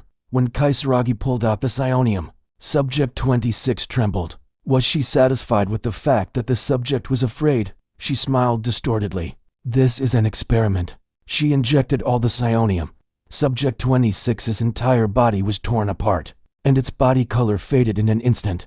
Bubbling foam inside the test tube seemed to vividly reflect the subject's screams. After the experiment, which was nothing more than sadistic torture disguised as research, Subject 26 came back to life. Kaisaragi pulled back her tongue and left the lab as it was. A woman who only chooses things she doesn't like until the end. I was about to move to track her, but experiment subject 26 sent a ripple my way. Greetings. Even in moments like this, it greeted me as usual. I didn't respond and continued on my way. There was no need for conversation between us. I intended to provide the one thing it truly needed instead, revenge. I left the lab and followed Kaisaragi. She was heading for the captain's quarters, with 2 guards following closely behind her. They seemed displeased, to the point where there was no need for my auxiliary systems to confirm. Kaisaragi appeared to sense this as well, but didn't say anything. The tense atmosphere escalated even further when we arrived at the captain's quarters. It's been 2 hours. What's the progress? We've just started the search. Please wait a little longer, Captain. Or should I say, Yuseong Samuel, are you defying the will of noble capital? The captain, Yuseong Samuel, hardened his face at her words. It looked like he was angry to anyone watching, but it was just for show, judging by the dilation of his pupils, the sweat trickling down his neck, and the trembling of his legs inside his pants. He was clearly in a state of panic. He may be the captain of the ship, but Kaisaragi is part of Megacorp's ruling class. The hierarchy is completely different, so it's natural for him to be afraid. I am the captain of this ship, research officer. Please be cautious with your words. That captain's position can be relinquished, even if it's noble capital. We cannot tolerate abuse of power. I have the right to detain the research officer. What? You're saying you're going to detain me now? Anyone who disrupts the order on this ship can be detained at the captain's discretion. Are you insane, Yuseong Samuel? The situation was getting interesting. It seemed like there had been conflicts between them even before I started observing. Well, with the inhumane Kaisaragi and the captain, who usually avoids confrontation, it might have been an expected outcome. They stared at each other for a while. In the end, Kaisaragi was the one who averted her gaze. Is this somewhat expected as well? If Kaisaragi makes a mistake, the fate of the ship's crew will end there. But laws are distant, and fists are close. This is the middle of space. And even if the captain loses his temper and tries to kill her, she won't be able to resist. Despite her superior intelligence compared to the others, her body is that of an ordinary woman. We'll see about that later. Kaisaragi left the captain's quarters, grinding her teeth in frustration. As soon as she left, the captain called his aide and yelled at him to bring that damn cat right away. It must be urgent. If things continue like this, the captain is as good as dead the moment he arrives at any planet or space station. He had the audacity to threaten her with detention in front of noble capital, so there's no way around it. His only lifeline now is to find the kitten and resolve this issue. But it's already dead. After all, the captain is someone who has been put on my hit list. No matter what he does, he can't escape his fate. Afterwards, Kaisaragi continued to roam the ship, making trouble wherever she went. The more the crew resented her, the better for me. When she disappears from people's sight, it will be easier for me to work. Her last destination was the restroom. She was accompanied by 2 guards. Normally, at least one guard should have accompanied her inside, but these guards had been through a lot of her bullying, so they didn't follow her. I don't know if she noticed that they were disobeying orders due to emotional reasons, or if she simply didn't like the guards. Hey, I'm going to the restroom for a bit. Coincidentally, one of the guards also left to go to the restroom. Inside the women's restroom, there was only her, and there was only one guard outside. This is my chance. There was no security equipment inside the restroom to hinder my movements. In the ventilation duct surrounding the restroom, I prepared for the assault. I loosened the screws with my claws and carefully removed the grate. Making sure not to make any noise, I hung it up while keeping my claws raised. She was in the middle of washing her face at the sink, and the sound of running water masked any noise I might have made. I approached her cautiously, making sure not to cast a reflection in the mirror. After finishing her face wash, she turned off the tap and brushed the water droplets from her hair. I had to get close enough to her to strike with a single leap. My 4 pairs of legs moved with extreme caution, unlike anything she had ever seen. Paralysis poison surged at the tip of my tail. Just like a cat, my body was ready to strike to finish her with a single blow. Phew! Kaisaragi stared at herself in the mirror with a vacant expression, but suddenly, she frowned. Oh no! Was her mind clear after washing her face? Her senses had detected me. A distress signal from her brain was sent, spreading throughout her body. The muscles in her neck twitched in response. Within a second, her head would turn towards me. There was no more time to delay. My legs pounded against the steel floor. My body, transformed into a deadly projectile, was launched towards her. The distance between us was still considerable, but now was the time to use my wings. I had been eagerly awaiting the command to summon them, and as I gave the order, my wings unfolded wide. My body, previously losing momentum, suddenly shot upwards. Wings with the distinctive glossy luster of chitin gleamed as they vigorously flapped. The distance between us was now about 50 centimeters. I revealed the paralyzing stinger that had been concealed in my tail. Kaisaragi's gaze shifted toward me. Her face contorted rapidly, overcome by a cocktail of negative emotions: surprise, revulsion, imminent danger, and fear. When people are faced with unexpected peril, they instinctively shield their faces with their hands. Her arm began to rise. As her forearm was about halfway to her face, my tail slithered through the gap. It was a flexible maneuver, disarming her defense. At its tip, a small needle pierced her carotid artery. Ah! A short cry escaped from her lips. In reality, she couldn't have screamed for long. The poison coursing through her veins paralyzed her entire body within seconds. Until the antidote takes effect, All she could do was breathe. She collapsed in front of the sink. Her prone form resembled a mannequin, a lifeless imitation. I approached her without mercy. Her quivering eyes reflected my image as I got closer. Dribbling saliva hung from the creature's mouth, resembling a head-sized extraterrestrial life form. It grew larger as it approached, revealing sharp teeth inside its mouth. What could she be thinking now? Fear of the alien being she had witnessed, anger at her situation, perhaps a fear of death. It didn't really matter. Kisaragi Yujin was going to die anyway. Snap! My teeth crushed her neck. The light went out in her eyes, and beyond the teeth I was clamping down with, I felt her breath growing shallow. Goodbye. My strong jaw snapped her neck with ease. With a simple shake of the head, her neck tore apart. Her short life had come to an end. The Megacorp's noble capital no longer existed on this ship. Only the lifeless body of the woman remained. Human blood flowed through my throat. On the biological conveyor belt known as the digestive system, only genetic information separated and emerged separately. The moment the information reached my brain, I felt it. One piece of the puzzle of potential that had been dormant within me had fallen into place. I instinctively knew it. The genes that make up my existence indicated that they could be rearranged under the spiral of evolution. Hatchling to metamorph evolution conditions have been met. Would you like to evolve? If I had just agreed, I could have immediately begun the evolution process right there. I was about to accept. Even if my auxiliary systems hadn't sounded an alarm, I would have done so. The guard heard the sound of her falling. His gun barrel was aimed at me. The bullet pierced my body. I died. What was that just now? Multiple scenes passed by swiftly, like rewinding reality and playing it back at multiple times normal speed. If it weren't for my heightened senses, I wouldn't have been able to perceive it properly. A predator's sense. What I had just seen was a warning of impending danger in the future. It was the predator's sense looking ahead into the future and issuing a warning. So, this is how it operates. It was like showing events that would happen in the future, similar to a movie. Except for the fact that it only activated in times of danger. It was a powerful ability. Anyway, the timing for the security guard to enter was imminent. I leaped behind the door and concealed my body. From the future I had seen through the predator's sense, I knew that there was only one security guard who had attacked me. The other one had not yet returned from the bathroom. Should I run? If the security guard found out about my presence, it would be disastrous. Even if Kisaragi died, I wouldn't be able to evade pursuit. The security guard must be dealt with here. Fortunately, there was only one opponent. If I launched a surprise attack, I could kill him. My body entered combat mode once again. I pressed my body against the bathroom door, causing it to slowly inch open. I could see the tip of a military boot beyond the door.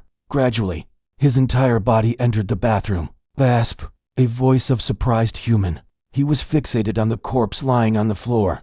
I, hiding behind the door, sprang towards him. My body stuck to his shoulder, and I could sense his shock. He should have reached for his gun immediately, but he didn't. Instead, he brushed his shoulder. In a way, it was a very realistic response. Anyone would react like that when something winged and resembling a desert spider attached itself to their shoulder. However, considering the situation, such an action was not wise. The price of a wrong choice was death. Thanks to the time he gave me, my tail was able to pierce his ear. My tail, having penetrated his ear, was slowly withdrawn. He had been instantly killed by the paralytic poison injected close to his brain. As he collapsed to the floor, the bathroom door closed. Not long after Kisaragi's death, another unfamiliar security guard also met his end. Outside was quiet. No one had witnessed the deaths of the two people. I need to hurry. Soon, his colleague would return.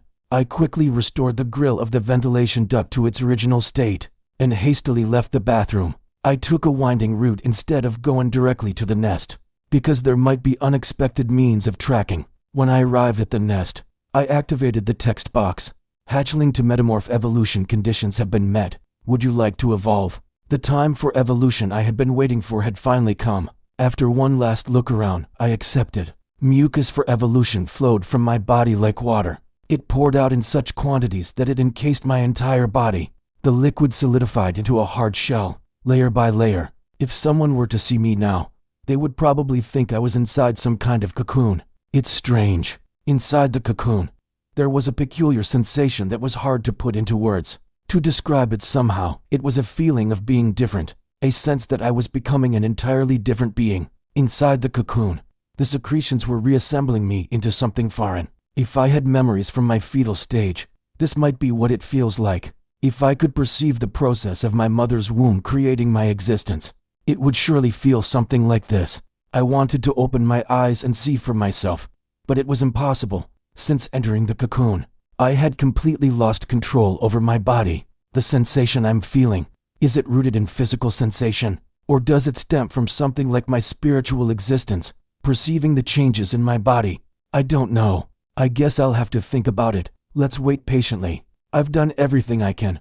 I decided to rest in this cozy cocoon until the evolution is complete. Above the cooling room, in the ventilation duct, it was a place that until recently had been filled with contaminated air and disgusting fluids pouring out of spores. It had been a space full of impure humidity, but now it was so dry that it was hard to imagine its previous state. All the spores had dried up, and the mucus tendrils that had clung to the walls like spider webs had withered like dry branches. In the midst of the ruined nest, there was a cocoon about the size of a young boy. Despite the cold air rising from the cooling room, the surface of the cocoon was rough, like desertified soil. It seemed to be absorbing the moisture from its surroundings.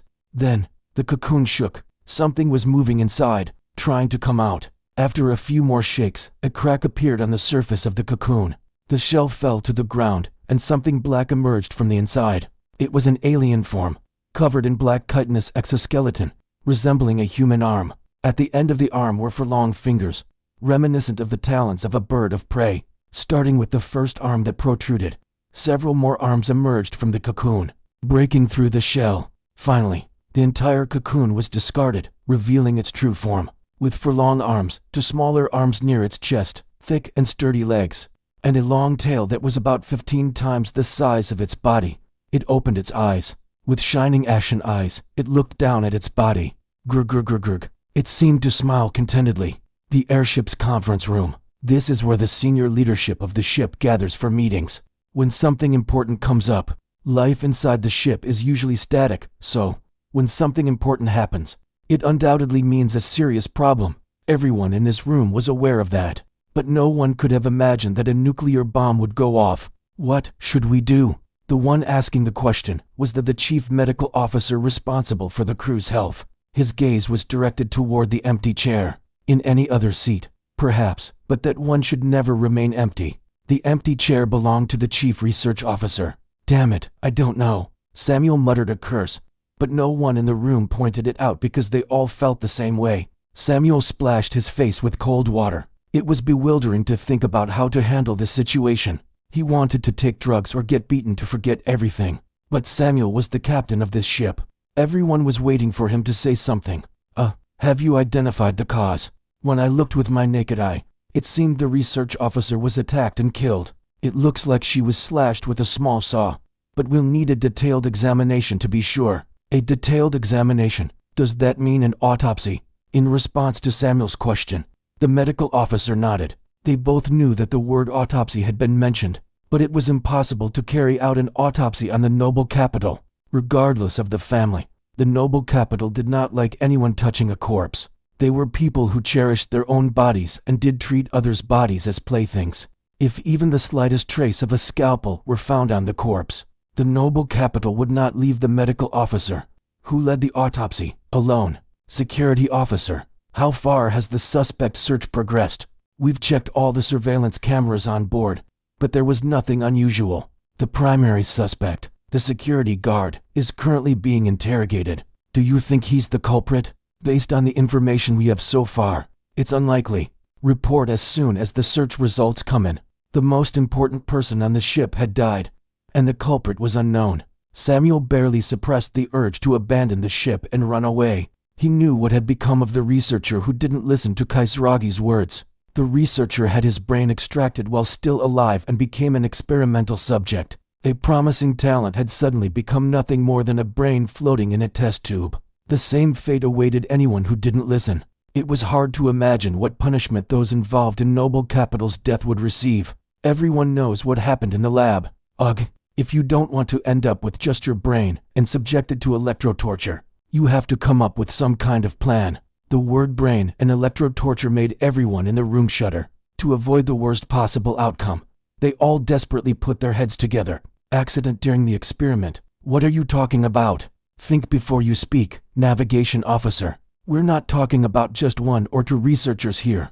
How do you expect us to handle this? Sigh, you talk tough, but we're still a middle capital, you know. What did you say? Then how about this? Food poisoning. Then we're screwed upside down. If you want to die, do it alone. Tech officer. What did you say? Those who can't do anything besides eating shouldn't dare speak up. Which capital are you from? In a state where anxiety filled their minds, the meeting was not going well at all. The conference room quickly turned chaotic. Amidst the shouting and bickering, someone slammed their desk forcefully. Quiet. He was the crisis management officer who commanded the soldiers. All this internal squabbling only complicates the situation. After calming everyone down in an instant, he paused for a moment and then spoke. Captain, our current location is near planet CO8. What's that got to do with anything? CO8 is in the territory of the space dogs. Samuel raised an eyebrow, trying to understand what the crisis management officer was trying to say. Are you telling me this because of those pirate bastards? Yes, they attacked us, and I couldn't figure it out sooner because there were no alarms. Samuel stroked his chin. The space dogs were marauders who roamed space, looting and pillaging. They were one of Megacorp's enemies. In battles between fleets, they were always a nuisance, often causing damage even to battleships led by veteran soldiers. If a battleship could suffer damage, what about a research vessel like this one? It was only natural that significant damage would occur. In the process, unfortunate accidents could easily happen. If we report that we were attacked by them, we can probably mitigate the death of the research officer. Of course, Samuel, who was responsible for the crew's safety, would have a hard time avoiding responsibility. But there was a high chance that it would be settled with fines. Considering the danger of the space dogs, the noble capital would also aim their revenge at the space dogs rather than Samuel. It's not a bad idea, but there's a problem with our weapons.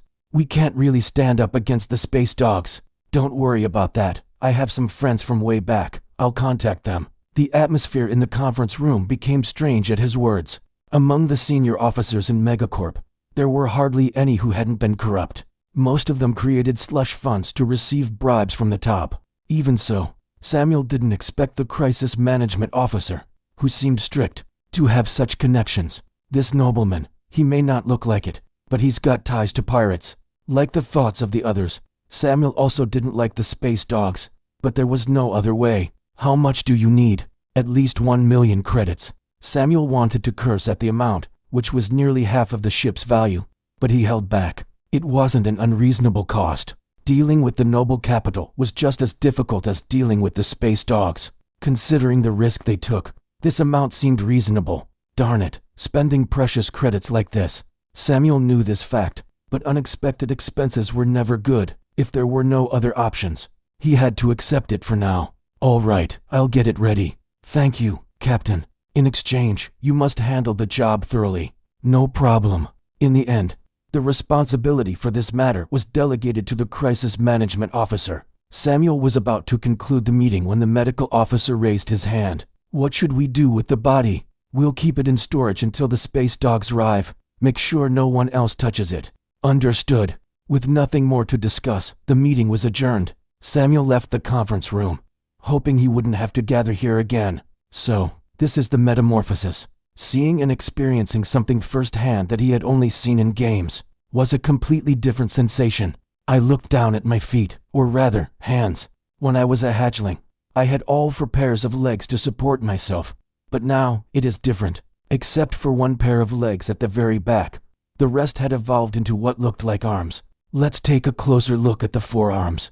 1 pair near my ribs, and 1 pair near my shoulders. They appeared as if human arm bones were attached to muscles at the end of the arms. There were hands resembling eagle's talons, with 2 pairs of fingers each ranged vertically. Judging by the sharp claws, it seemed like I could easily tear through human flesh. Combat arms. They were like weapons and shields used to attack or protect against enemies. Of course, I could still do what I used to do before. Small, knob-like protrusions remained between the fingers, allowing them to grip walls or cling to ceilings. It was truly a transformation that suited the terms enhancement or evolution. Let's see. I moved the forearms at once. The upper arms had a sense of moving the shoulders, so they felt somewhat familiar. But the lower arms were very alien. Using human terms, it's like the sensation you get in your trapezius when doing chin-ups. If there were some complex mechanism attached to that area, it might feel something like this. It's a fresh sensation. The initial awkwardness was brief, and since it was my own body, after a few movements, I began to get the hang of it.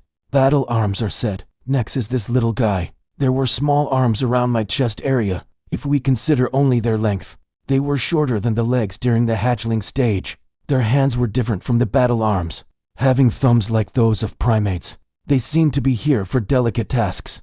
Based on the presence of thumbs, the smaller arms seemed to handle intricate tasks such as operating computers or terminals, using weapons and tools, among other things. But the changes didn't stop at the arms. My previous reptilian-like body, which moved on land, had evolved into a bipedal form. In accordance with the change in body structure, the outer covering that had encased my back and abdomen had evolved into an armor-like exoskeleton. Around my chest and below the waist, human-like pelvis and digitigrade legs had emerged. These legs were thicker than the arms and had highly developed musculature. The region that was once my fourth leg had transformed into the present-day bipedal structure. The tail, which had been at my tailbone, had become long and thick, much like a dinosaur's tail. This change likely happened to maintain balance. Together with the tail, the stinger had also grown larger, reaching almost the size of a short sword. I've grown quite a bit in size. When standing, I was just under 1 meter in height. Judging by the length, including the tail, it was almost 2 meters in total. It was a tremendous growth compared to before. Now that I've become a metamorph, I need to change my strategy. Until now, avoiding the enemy's gaze had been the key to survival. But now, things are different. The emphasis on hunting and survival had nearly reached a 50-50 balance. Now that survival is more or less sorted, it's time to think about what's next. Although I planned to loot all the genetic essence within the ship, I needed to plan ahead. What would be my goal moving forward? Race: unidentified aggressive space morph. Status: metamorph. Objective: survive first evolution successful. Special traits: predator sense fusion. Wings: chitinous exoskeleton. Robust vitality. Paralyzing stinger. Enhanced exoskeleton. Acidic blood. Type: undetermined. When I displayed the text box, there was new text next to the objective. First evolution successful must refer to becoming a metamorph, right? Amorph status was divided into 6 stages, and it underwent 5 evolutions: hatchling, metamorph, pre-saint, quasi-saint, saint, and finally ascendant. Reaching ascendant status is considered as clearing space survival. In other words, it's equivalent to achieving Amorph's ending. The problem is, reaching the ending is incredibly difficult. Very few players have seen the species ending in space survival. I can check the list of players who have cleared it in the game, and there are only about 20, including me. Among all the amorphs, I was the only one to achieve the ending, which is ascendant. Ascendant. In the game, when an amorph ascends, the secrets of their species' origins are revealed. Where they came from, what their identity is, and other hidden clues are unveiled. It's likely that reality is similar. If I succeed in ascending, I might learn how I became an amorph and why I ended up in the world of space survival. The problem is how to get there. I checked the newly added category in the text box, which was type. Unlockable types do not exist. Would you like to view the list of potential specialized types? Becoming a metamorph marked a significant turning point for amorphs. It was the moment when they determined their type. In comparison to other species, you could think of a type as a profession. The difference was that when you obtained a profession, related abilities were unlocked. However, for amorphs, it worked the opposite way. If you met the conditions, your type would be unlocked, and it would synergize with related abilities. For example, if you had many physical enhancement attributes, you might unlock the physical enhancement type. In that case, your existing physical combat-related attributes would become much stronger. Considering my attributes, I might become the physical enhancement type. I personally like that type, especially if the chitinous exoskeleton was enhanced by the type. It would practically turn me into a living tank. Just charging at the enemy could turn them into minced meat. But let's see what's available. View the list. Currently, there are 2 potential specialized types. Physical enhancement type 6 above 10. Psychic enhancement type 15 above 3. As I expected, the physical enhancement type had almost fulfilled the conditions. Thanks to the enhanced exoskeleton and acidic blood traits that resulted from becoming a metamorph, I could secure a total of 6 attributes related to physical abilities. But what's this? The number next to the psychic enhancement type was unusual. One has to be the predator senses. But what's the 5 for? None of the attributes I have can explain that. To obtain genetic essence, you had to consume almost the entire corpse. Judging by the 5 designation, it was probably due to leftovers or failed acquisitions for some reason. I recalled the things I had eaten so far. Spiders, cockroaches, cat, among them. There was no creature capable of having psychic abilities. I never left any leftovers before. Oh, I remembered. Kaisragi Yujin. She was the only one I left behind. I noticed she had a strong 6th sense. Could it be because of psychic powers? In the game, while individuals with psychic powers were rare among humans in Megacorp, they were not non-existent. Perhaps she had latent abilities she herself was unaware of. I definitely have to consume psychic powers. The physical enhancement type was a matter of personal preference. But psychic powers were a different story. Having them or not made an enormous difference. Let's find the corpse. I used my jaw's auxiliary system to check the airflow, considering the temperature, humidity, and the condition of the dried-up nest. I estimated that I had been in the repair state for about a day. By now, post-mortem rigidity should be in progress, and I needed to consume the body quickly before it began to decay. The more damage to the corpse, the harder it would be for me to acquire the genetic essence intact. Let's start with the corpse. I decided to leave the nest recovery for later and prioritize obtaining the traits. I exited the refrigeration room. The first place to go is the bathroom. There should be traces of where Kaisragi went in that direction. I followed those. As I headed toward the bathroom, I found myself detouring into the hallway. There were areas where I couldn't navigate with my enlarged body. Maybe it's because it's nighttime, but there's no one around. The auxiliary systems that had grown to tentacle-like proportions were not just longer, but had also become more intricate. Although the range hadn't expanded, they had become more detailed. No human presence was detected within a 50-meter radius. The only movement was the mumbling of people sleeping soundly in their beds in the bedrooms. Beyond a fork in the hallway, my auxiliary systems alerted me that guards were stationed in front of the bathroom. I could sense the vibrations in the air they created with their yawning. The guards who had been on duty all night showed signs of fatigue. Not the right time now. The fact that the enemy's condition wasn't normal was an advantage for me, but their numbers were too many. Besides, I had already traced the traces of the corpse. I decided to save dinner for later and moved in a different direction. I continued down the corridor, following the traces.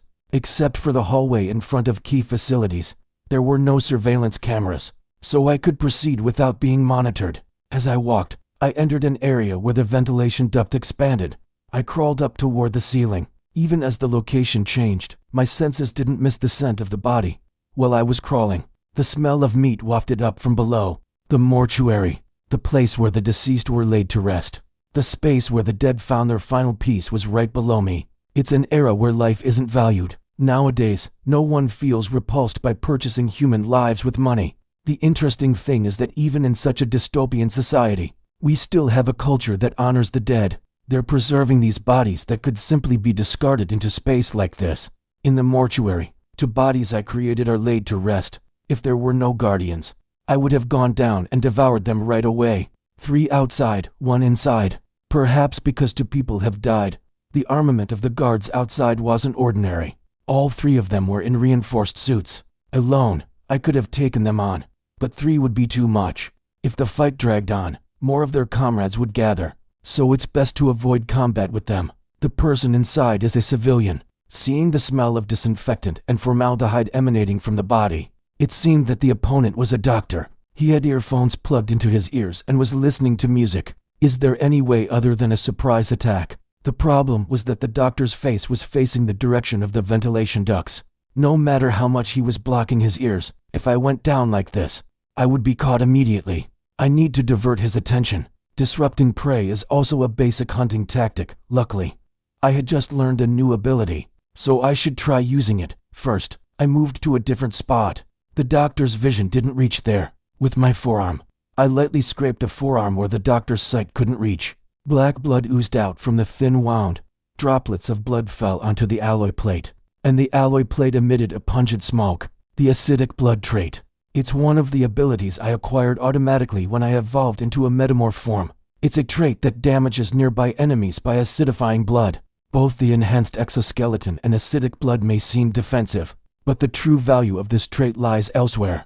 It's useful for infiltration and armor destruction. It's stronger in acidity than chemical weapons, so it can easily dissolve alloy structures. It can be used to melt the enemy's armor at the beginning of the battle, or to infiltrate the enemy's base or spaceship. What's that smell? The doctor reacted to the pungent gas emitted by the melting ceiling. He pinched his nose and turned his head repeatedly. Why is that? His gaze reached the ceiling with holes. The acidic liquid was now melting even the stainless steel cart. The doctor stood up from his seat and approached the melting cart. The fruit was ripe enough. It had to be harvested before it rotted. I opened the ventilation duct and jumped down. Due to the smell and his earphones, the doctor couldn't perceive my movements. Landing gracefully on the floor, I slowly got up. Acid solution. Where is it leaking from? Realizing that the smell was toxic gas, the doctor quickly covered his mouth and nose with his coat. While he was staring up at the messed up ceiling, I got closer and closer to him. Security, ugh. When he turned around, I was right in front of him. Although he was taller than me, he couldn't feel the difference at all. He was overwhelmed by my appearance. A chitinous exoskeleton that shone as black as the abyss of space. For gigantic arms long enough to touch the ground when extended and thick, powerful legs. A tail so strong it could penetrate through alloys. Jaws powerful enough to crush human bones as if they were nothing. Before him stood a creature that seemed to have emerged from the depths of a nightmare. A profound and eerie terror. The creature's mouth opened, independent of its will. He could feel air rising from the lungs, attempting to rush through the vocal cords, as if it wanted to escape. He tried to scream, but failed. A tail, almost a meter long, was now lodged in his mouth. The sharp stinger pierced through his tongue and into the back of his skull. GGG. His body trembled, shaking in the wind like a weed. Foam flowed continuously from his mouth, staining the once white gown he wore with the evidence of a fading life. His dilated pupils gradually returned to normal, life draining from his fear-filled eyes. The prey had died in this manner. Withdrawing its tail, the creature gently placed the lifeless doctor on the ground. Fortunately, the guards stationed at the doors seemed oblivious to the murder that had just occurred. Their movements remained unchanged. It wasn't a hunt I was counting on, but it was successful. To be honest, it wasn't a bad outcome. Thanks to this, the count of prey had increased to 3. Leaving the doctor's body behind, the creature began searching for Kaisaragi. Most of the refrigerators for storing corpses were empty. After all, in a place like this, little more than a research vessel, how often would people die? Finding her wasn't too difficult. On a cold cart lay the lifeless body of Kaisaragi Yujin.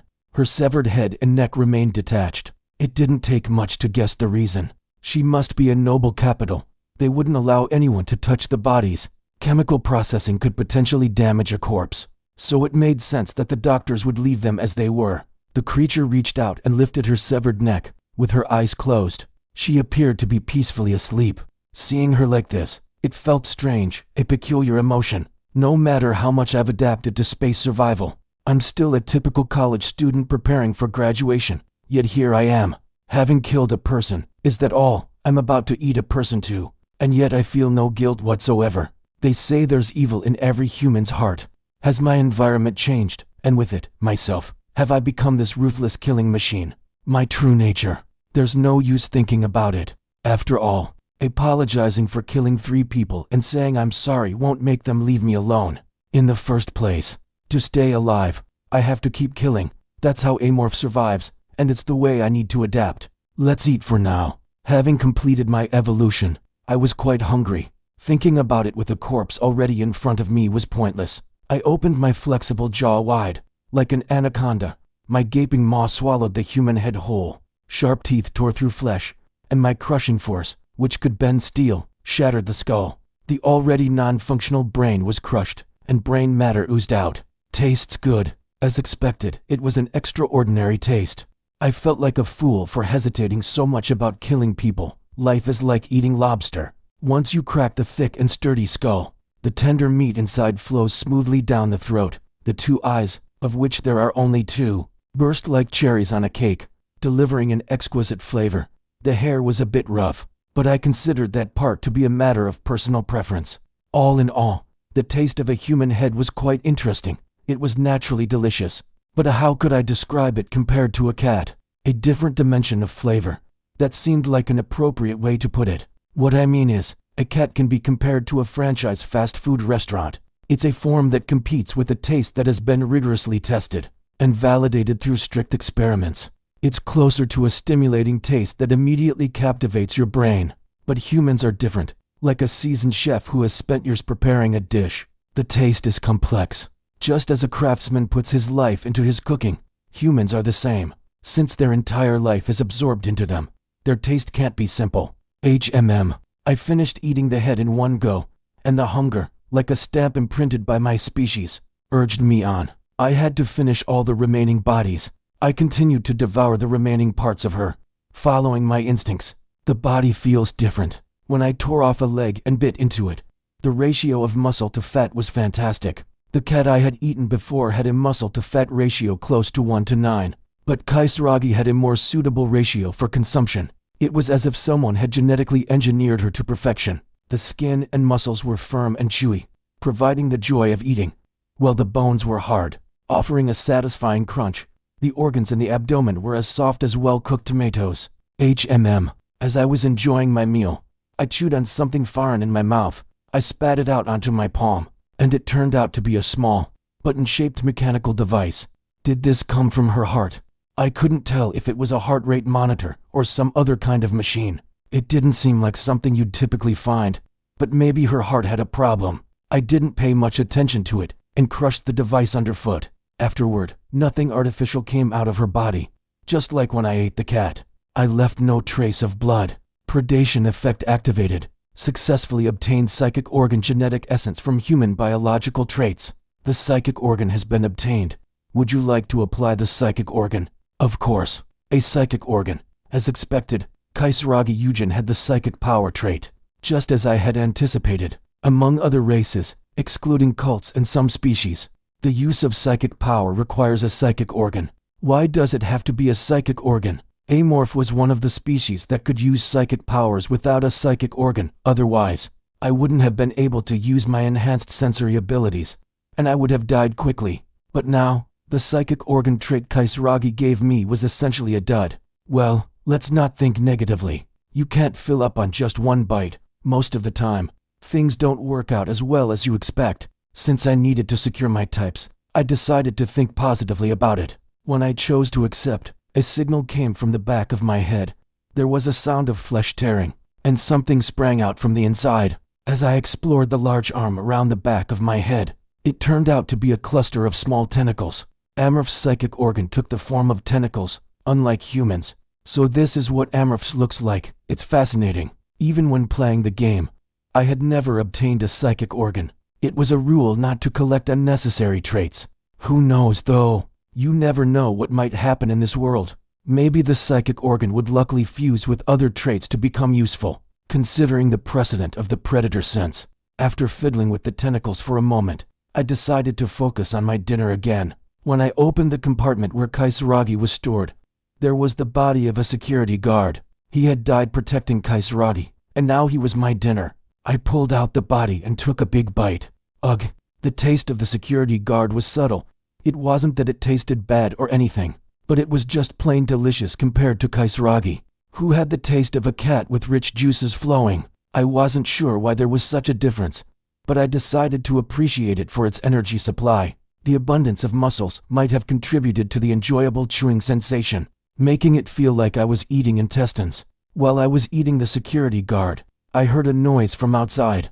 The battered auxiliary device wriggled and decoded what was happening outside. The security guard is changing shifts. There didn't seem to be many reinforced suits on board the ship, so the guards were passing them to the newcomers.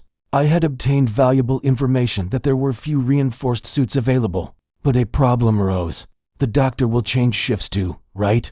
It had been about 40 minutes since I started eating Kaisaragi. If someone came in to change shifts, they would surely notice that the doctor was missing. Soldiers were standing outside, and someone was disappearing inside. It was suspicious by anyone's standards. We are in the age of space travel now, in a world where there were as many unknown extraterrestrial beings as there were stars in the sky. How would people react to this situation?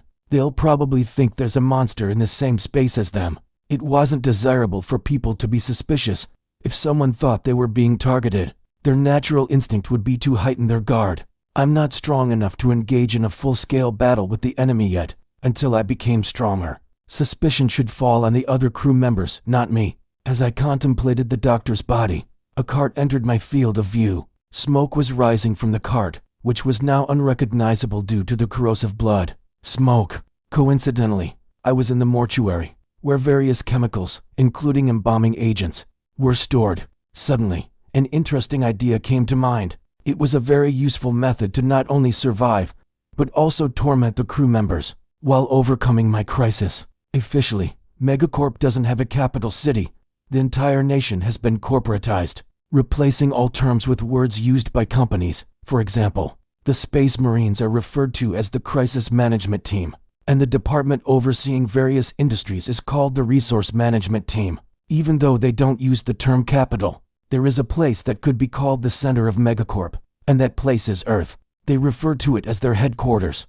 On that Earth, the heart of Megacorp was established. 5 corporations had contributed to the founding of Megacorp, and they were the kings of Earth. Among these 5 major families, the Eugen family, which had its roots in what was once called East Asia, stood out. Eugen Agriculture, which started as a small business in South Korea, never forgot its origins, even after becoming a giant corporation that dominated the galaxy. The ancient capital of a country that no longer existed had become the Eugen family's mansion. It wasn't a metaphor. The entire city had become the residence of the Eugen family. Inside the gigantic dome-shaped mansion, there were maglev trains and small aircraft for transportation, and even an artificial sun for the internal ecosystem. Compared to other planets, this place was ahead by about a century. Here, millions of tools served the members of the Eugen family and attended to their needs. Amidst all the high-tech marvels, there was an old cabin and a garden. This was the residence of the head of the Eugen family, Akira Eugen. Akira Eugen, the Sun King of the solar system, had served as Megacorp CEO 3 times in a row. Despite being over 200 years old, thanks to genetic modification treatments, he looked no older than middle age. 2 men in suits stood near the garden. One was an elderly man with white, combed-back hair, and the other was a younger man. They had been waiting here for an hour already. Though there might have been some discontent, they remained silent. Dogs don't bark until their owner commands them. They waited for Akira to finish his business. Akira, who had been working the fields with a hoe, finally stood up. "You've waited a long time. Come here." In response to Akira's words, the younger man approached him. "What's the matter?" "It's about the young lady." "Young lady?" Akira raised an eyebrow. The man added a few more words. "It's Miss Kisaragi." "Oh, the 3rd daughter." Only then did Akira remember, and he smiled as if he had just recalled something. The corners of the old man's eyes, who had been silently observing, twitched slightly. "Right, what about Kisaragi?" "The young lady's signal device has been destroyed." The meaning of those words was clear. Kisaragi Eugen was dead. Akira frowned at those words. "That can't be. I never assigned anything burdensome to Kisaragi. The last signal came from CO8, its space dog territory. HMM." Listening to the man's words, Akira nodded and raised the hoe he had been holding. He then brought it down on the man's head. The man with the hoe stuck in his head couldn't even scream and slumped down. Akira didn't stop there. He pulled the hoe out and continued to strike the man's face. The sound of flesh being mashed filled the garden. With blood and brain matter on his face and hands, Akira tossed the hoe onto the corpse. "Dispose of it." "Yes." The old man flicked his fingers as if this wasn't an uncommon occurrence. At that moment, 2 men in black suits entered the garden from outside, picked up the body, and swiftly disappeared. "The hoe is rather useless. Our most important tools are the people. You know that, right?" "Yes, I will be cautious." "Good."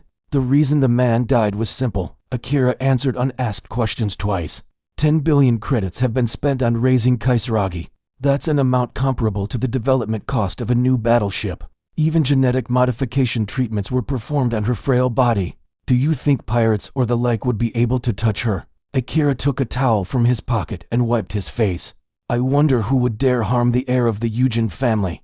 "Kisaragi's ship was the Captain Yuseong Samuel." "Yes, then it's closer to Saturn, right? That's where the Samuel family has influence."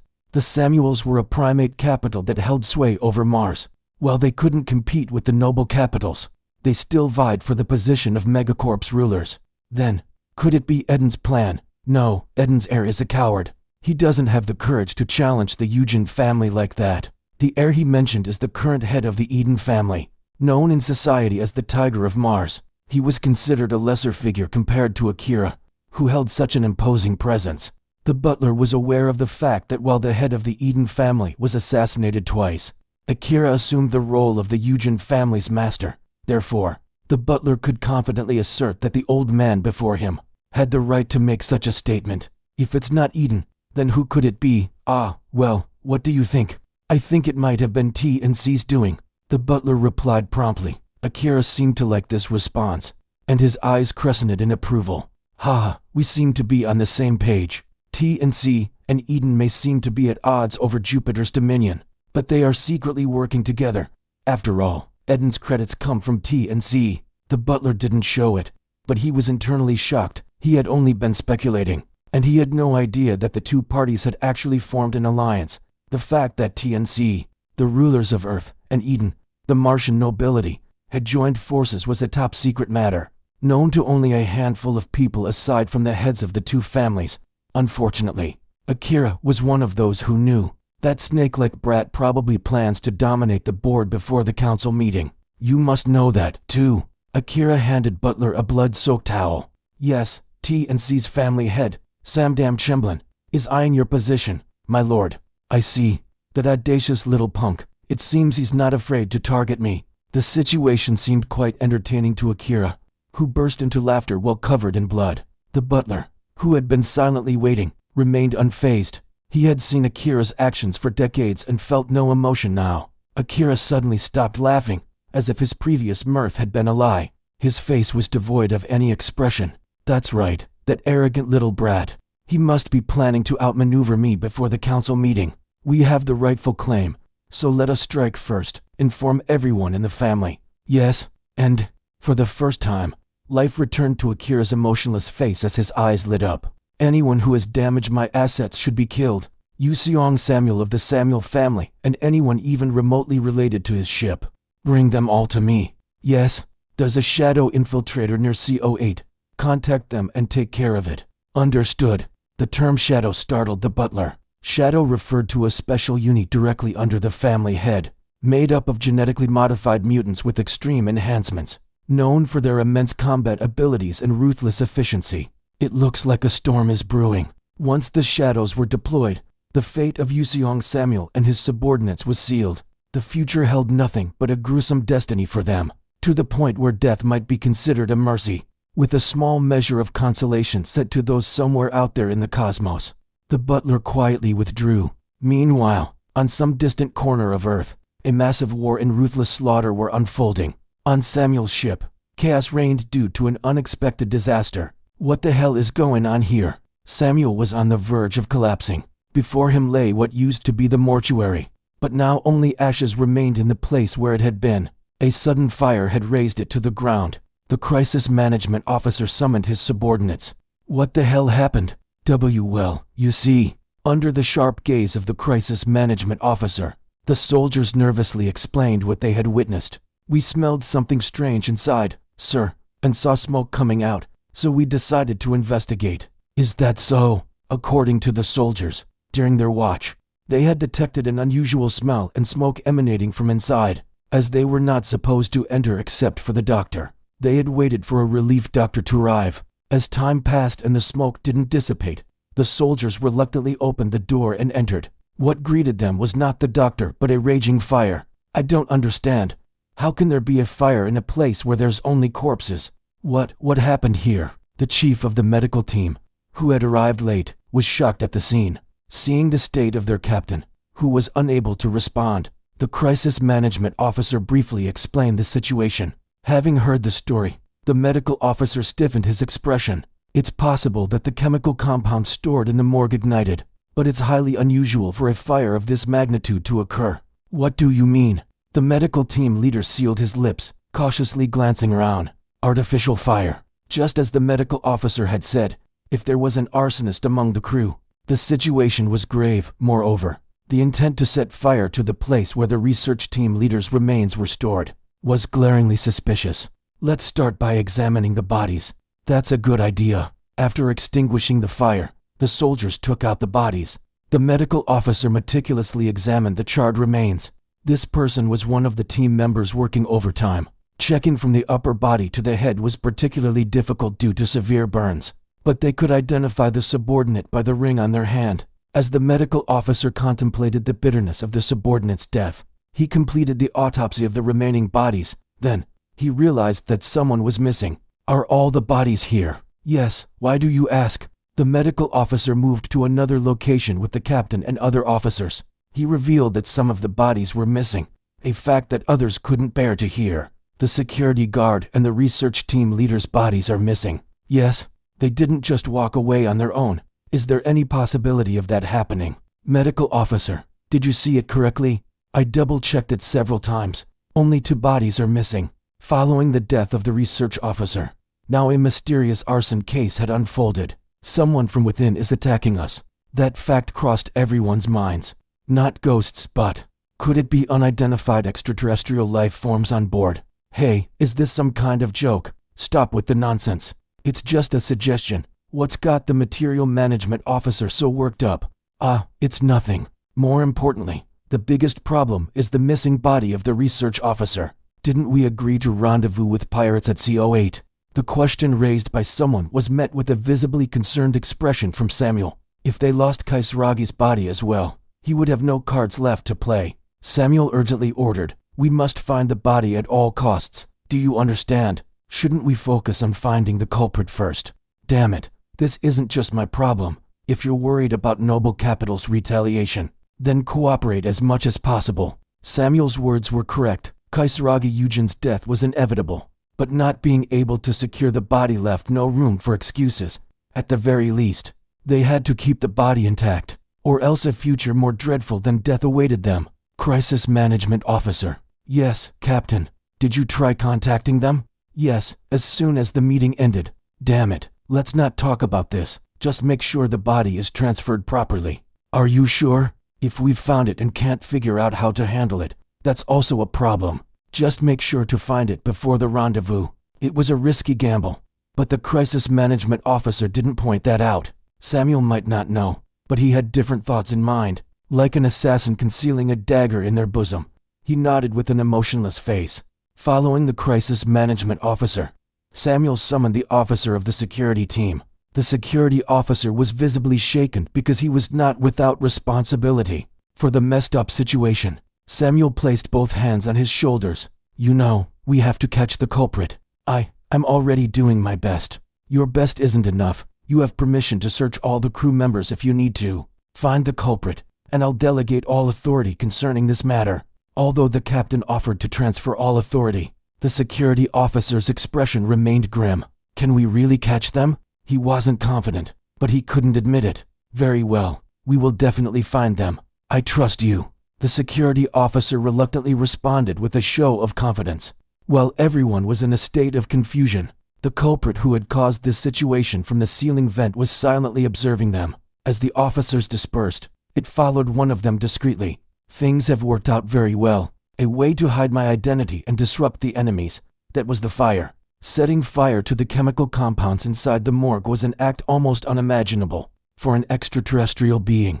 Of course, they might find it suspicious since no one from the outside came in, but they wouldn't suspect it was done by a human. They wouldn't doubt themselves. After consuming the security guard's body entirely, I collected the chemicals inside the morgue, dropping a few drops of acidic blood onto the toxic substances. The flames quickly erupted. Enhanced exoskeletons are fire-resistant. The flames enveloped my body, but I hardly felt the heat. I calmly passed through the fire and ascended to the morgue's ceiling. I waited a little away from the morgue, and people began to gather. The fire had quickly been extinguished, but most of what was inside had turned into ashes. The bodies had been well taken care of, but there was one moment when things nearly got dangerous. I can't believe they brought up the topic of extraterrestrial life forms. I thought my cover would be blown thanks to the perceptive officer, but it got buried thanks to the material management officer's outrage. After that, the captain and the officers kept pouring out important information, not realizing I was listening. Pirates, huh? The captain has really lost it. Space dogs, I know them well. It's a coalition of various species who engage in piracy, self-proclaimed conquerors of the cosmos yet labeled as cosmic trash by others. They occasionally take on mercenary work, but they'll betray you at the slightest provocation. Sometimes it's said that trusting space dogs is worse than trusting Amorph, who doesn't make any sense. Speculation suggests that the captain planned the docking to shift the blame for Kaisaragi's death onto the pirates. If he had known a bit more about the space dogs, he would never have made such a choice. It doesn't seem like the captain made that foolish decision himself. Someone must have influenced him. It seems like the crisis management officer was leading it. I should keep an eye on him. Perhaps he's in cahoots with the pirates. What should I do if the pirates attack this ship? It's not all good or all bad. There are pros and cons. One advantage is that the space dogs are composed of various species, so the range of genetic essences I can obtain is broader. If the pirates were to raid the research ship, I could easily acquire various genetic essences. The downside is that the genetic essences I can obtain from the research ship will be reduced. I don't know how many people are on the pirate side, but from what I've seen, the chances of this research ship winning are slim. Even the soldiers on guard are in a situation where they've had to put on their reinforced suits, so they won't be able to defeat the pirates, who are treating looting and fighting as if they were eating. Most of the crew will die in battle, and then my intake of genetic essences will decrease. Let's put this part on hold. I'll probably need to assess the pirates' level before making a judgment. Well, lost in thought, the meeting ended. Everyone went back to their tasks. But my super senses detected something unusual. That person, the material management officer, who strongly denied my presence, seemed off in some way. He appeared fine on the outside, but something was amiss inside. His heartbeat was faster than the others, and cold sweat dripped from the hidden areas of his clothing. These were typical symptoms of nervousness. Why was he so nervous? He couldn't possibly have anything to do with this situation. I was initially going to return to my nest, but I became intrigued. I followed behind the material management officer. Even as he walked, he constantly glanced behind him. Why would he react like that unless he's hiding something? He continued to walk cautiously, and then he stopped in front of the cargo hold. Cargo container. The officer hesitated for a few minutes in front of the cargo container. After confirming that no one was coming, he entered the password. As the door opened, he entered briskly, as if he didn't want anyone to see him. While there was a cargo container manager, it wasn't unusual for the material management officer to know the password due to his position. But why hide something like this? It would have been more natural to enter confidently rather than being so cautious.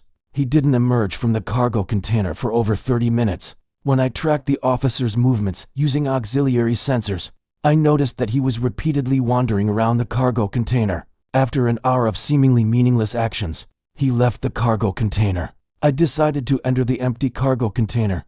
Dust and the smell of metal mixed in the air. The rough grating-style floor beneath my feet replaced the smooth alloy plates I had walked on earlier. Maybe due to my increased size, each step I took produced a noticeable sound. It seemed that hunting cockroaches would no longer be possible. Well, now I might have to resort to eating humans or livestock. With my increased size came greater strength, but it also meant increased energy consumption. I began to trace the remnants left by the officer, his sweat. The foreign substances stuck to his feet, and the traces they left behind served as my guide. The place where he had stayed the longest was in front of a particular container. I'll need an ID card and fingerprint recognition for this. Containers seemingly connected to the officer had a higher level of security compared to others that only required the caretaker's ID card. It's not even detectable with my enhanced senses. The walls seemed considerably thick, and even with my enhanced auxiliary sensors, I couldn't determine what was inside. One thing was clear: the officer was hiding something important. My curiosity grew with every moment. Should I make the material management officer my next target? Originally, I had planned to target the chief medical officer. However, considering the current situation, it didn't seem easy. They would undoubtedly be extremely cautious, knowing more about the suspicious deaths of their subordinates than anyone else. In that case, it might be easier to focus on an easier target.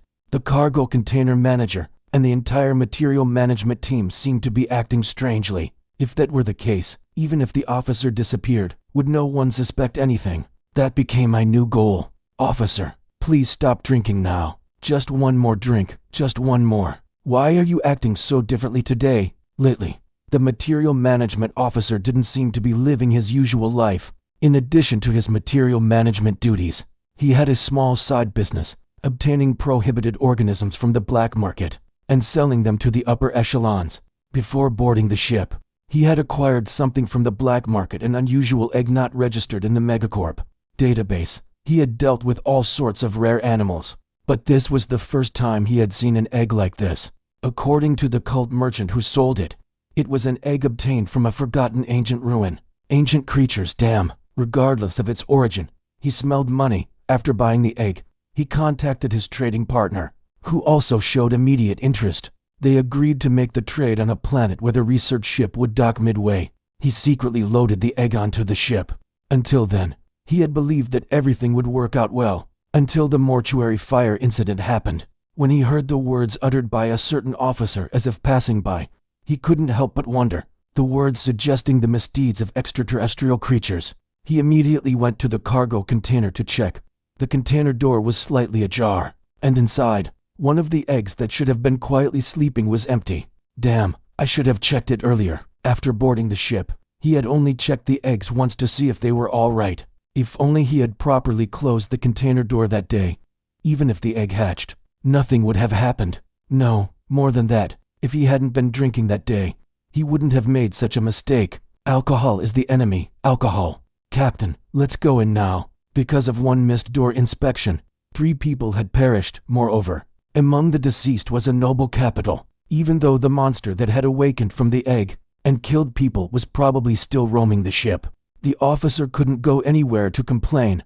Before the retaliation of noble capital, he was terrified that the captain might lose his sanity and try to kill him. That's why the officer spent every night drowning his fears in alcohol. Sigh. His team members shook their heads and left the bar.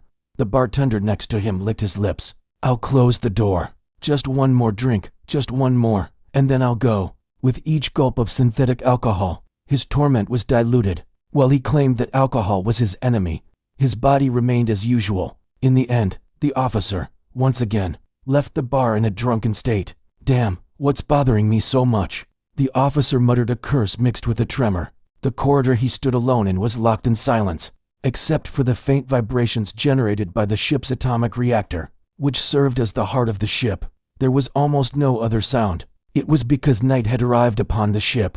In space, the concept of day and night didn't exist, but human ships artificially created night at certain times for their crew's rest.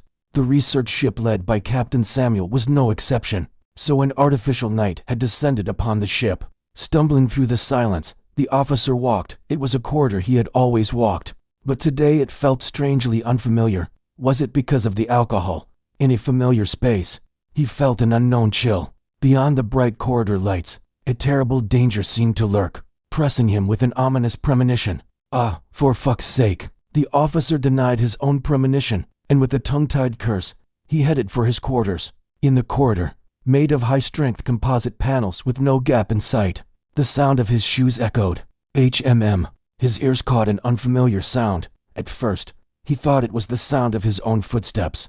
But it was different. It was too faint for a human. It was like a soft, low sound, as if a wild beast were tiptoeing to hide its footsteps. An eerie feeling washed over the officer, and he stopped in his tracks. As he did, the footsteps following him abruptly ceased. The corridor enveloped in silence. The officer shivered all over. Something unknown was following him. "Who's there?" he shouted, but there was no answer. It felt like someone had forcefully poured cold water over him. He sobered up instantly and quickened his pace. His shoes made a discordant noise as they struck the hard metal floor. Step by step, the eerie footsteps following him seemed to quicken. Thud, thud, thud, thud. What the hell is this? He didn't know if it was a prank by one of his team members. Even if it wasn't a team member, there could have been a way to confront whoever was playing this disgusting trick head on. But he didn't. From a corner of his alcohol-clouded mind, a feeling was screaming at him. Never confront that presence. After turning the corner in the corridor, the officer glanced back for a moment. The officer saw it clearly. A shadow with a long tail reminiscent of a snake passed by in an instant. This damn thing. It was it. An extraterrestrial creature that killed people. The space killer that had devoured the research officer. And the security guard had set its sights on him. The officer's movements became frantic. Thanks to the alcohol in his system, his legs felt sluggish. His appearance resembled a deer shot by an arrow, fleeing. Damn, damn, damn, damn, damn. His face was a mess of saliva, tears, and mucus.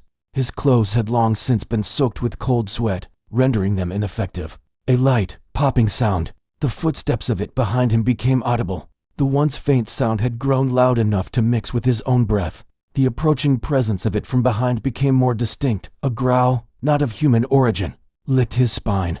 Despite his intoxicated state, the chilling sensation was unmistakable, as if it were etched into his brain. The officer wanted to scream, but he couldn't.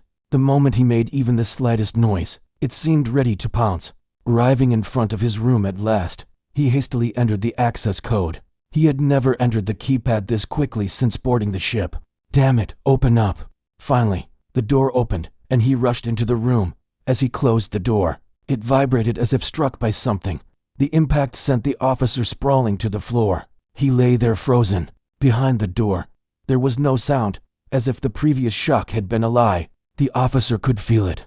It was still outside. The phone. I need to call. With great effort, he regained his composure and thought of the emergency phone installed in his bedroom. Due to his tension, his legs didn't respond as they should, making him crawl like a cripple. Then it happened. A sound that should never have reached his ears. Beep.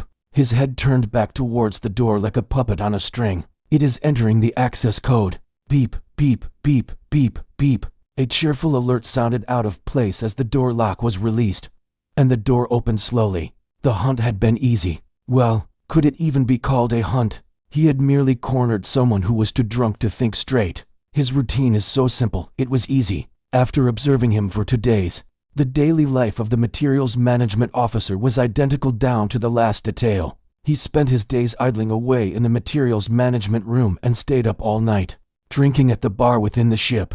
With a superior as pathetic as this, the team members didn't care about where he was or what he was doing. I wonder if Captain Samuel knows his subordinate is embezzling his salary. He should be thankful to me.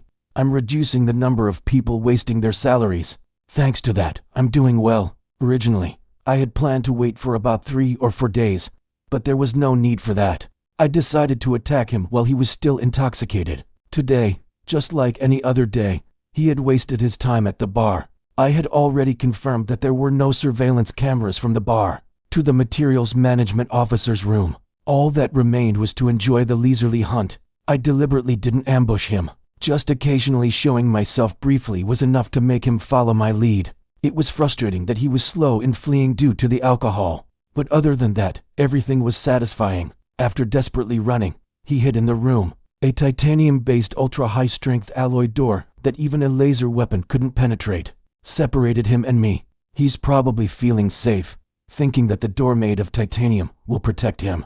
That's not wrong. Using my thumb, I read the fingerprints on the keypad. The materials management officer never intended this, but he was now little more than a guest who had received an invitation. The door opened very easily, and inside, there was a terrified face.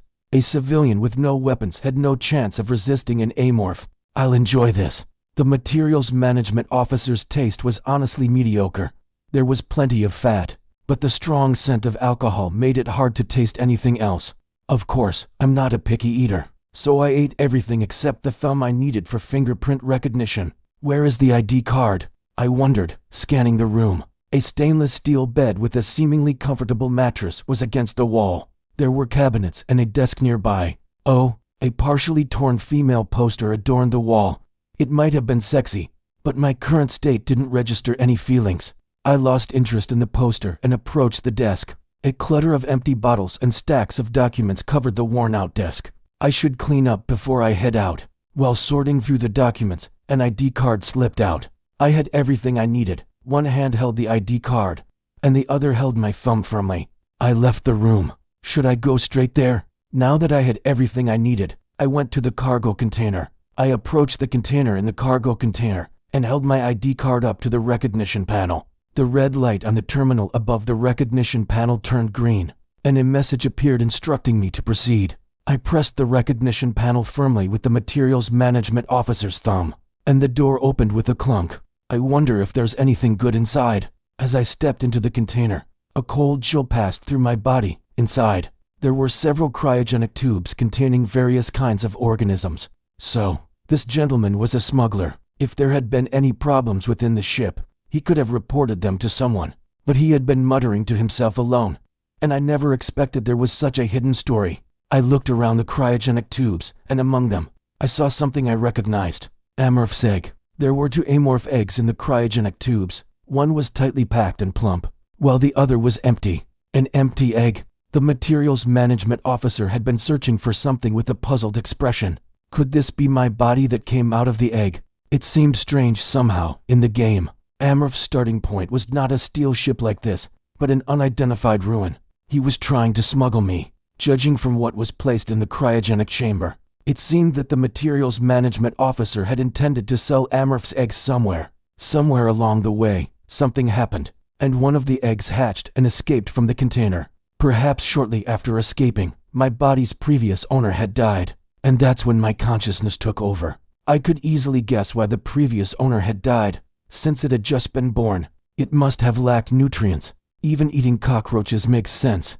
No matter how much I liked Amorph, it wasn't easy to see a cockroach and immediately eat it with human sensibilities. Probably, it was instinctively done to survive. Seeing the traces left by the previous owner of this body somehow made me feel awkward. Even though it wasn't intentional, thanks to its struggles for survival, I could start in a relatively favorable situation. I bowed my head in front of the egg where Amorph was born. Regardless, the creature was already dead, and it wouldn't understand human gestures, but I just wanted to do it. Let's end the morning here. Human actions were over, and now it was time for Amorph-like actions. I opened the cryogenic tubes and began to consume another intact egg. I didn't spare any of the Amorph hatchlings that were inside. Amorph was hostile to all species, including its own kind. The one that hatches first eats the other eggs. Perhaps Amorph itself was the embodiment of extreme survival competition. When newly born, there were 2 advantages to consuming other hatchlings or eggs. One was that it could provide the necessary nutrients in its hatchling state, and the other was that it could quickly obtain Amorph's genetic essence. Strengthening traits like super sense through identical genetic essence is extremely helpful. In the early stages, I had hoped to acquire genetic essence, but unfortunately, there was no notification of predation. Disappointed, I looked around, and another cryogenic tube came into my view. Come to think of it, there's quite a bit of prey here. The owner of the cryogenic tubes inside the container was inside my stomach. Since the smuggler had been the one dealing with smuggling, there would be no one else on this ship who knew about the existence of this container.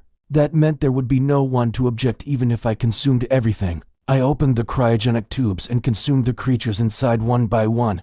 Contrary to appearances, the materials management officer seemed to have done quite well as a smuggler, and there were many rare creatures. Thanks to that, I was able to obtain several rare genetic essences. Race, unidentified aggressive space morph. Status, metamorph. Objective, survive first evolution successful. Special traits, predator senses fusion. Wings, chitinous exoskeleton. Robust vitality, neurotoxin glands fusion. Enhanced exoskeleton, acidic blood, psychic organ. Enhanced angular momentum, mimicry. Type, undetermined. Currently, there are 2 potential specialized types. Physical enhancement type 8 above 10.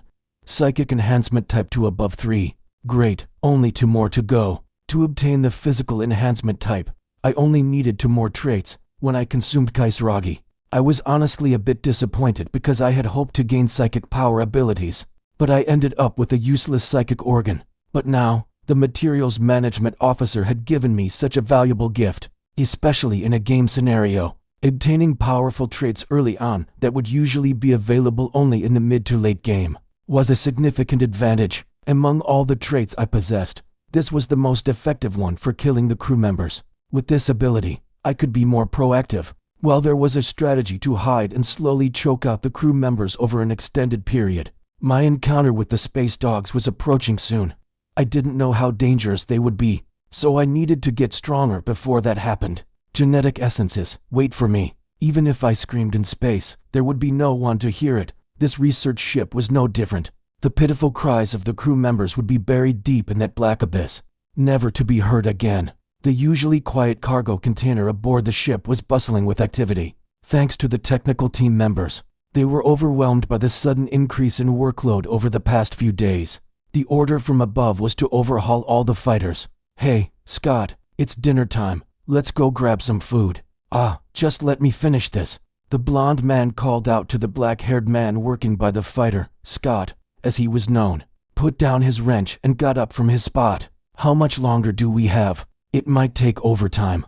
Ugh, damn it. The two of them joined others on their way to the cafeteria. I still don't get it. What? Why are we tearing apart the planes as if we have a war to fight? Pincher, the blond man who was chewing on synthetic meat that resembled an eraser, furrowed his brow. Scott, do you always have to bring up work during meals? Isn't it strange, though? Pincher, you should think about it too. Here we go again. Scott, who never tired of spinning bizarre conspiracy theories, made Pincher sigh. What's the latest one? I've heard something. They're trying to capture metallic gremlins from above. Metallic gremlins. Pincher scoffed as if it were absurd. Yeah. Do you really think we can take down metallic gremlins if we encounter them? The high-ranking capital guys may be tough, but they're not stupid. Instead of fighting, they'll probably run away. You should listen to people until the end. Apparently, metallic gremlins are already on board. They know about it above, and they're determined to catch them. What? Have you noticed the strange smell in the air lately? They say it's the scent of metallic gremlins. This is unbelievable. Pincher shook his head as if it were ridiculous. It was true that there had been an unusual odor inside the ship lately, however. If the air were genuinely contaminated, the ship say I would have reported it long ago. Pincher had never heard of any air quality issues until now. Just listen for a moment. Someone from the kitchen team said that people on board have been disappearing 1 or 2 at a time. Since last week. What nonsense. He had entertained the idea, but it was just as he expected. Pincher couldn't believe Scott's baseless chatter. The ship had a crew of 222 people. It was not a large number, and if one person disappeared per day, it would hardly be noticeable. And are the people above idiots? There's no way they'd just sit still when their subordinates are disappearing. As Pincher mentioned, the higher-ups might be jerks, but they're not stupid. Pincher had tried to dismiss Scott's delusions, but there was someone who interjected into their conversation. It was Cameron, who was sitting next to them. I've heard similar stories too. They said the materials management officer went missing. Really? Yeah. Thanks to that, the cargo container manager got promoted to acting head. See, Pincher, I was right. Scott was delighted to have someone else agreeing with him. On the other hand, Pincher's expression twisted as if he had bitten into something sour. Fine, let's say people are disappearing. Why are the higher-ups just sitting still? They say even the top brass knows everything, but they're hiding it to prevent the crew from panicking. Exactly, it's because of the metallic gremlins. Metallic or whatever, even if they're causing trouble. What does it have to do with fighter maintenance? Cameron shrugged his shoulders.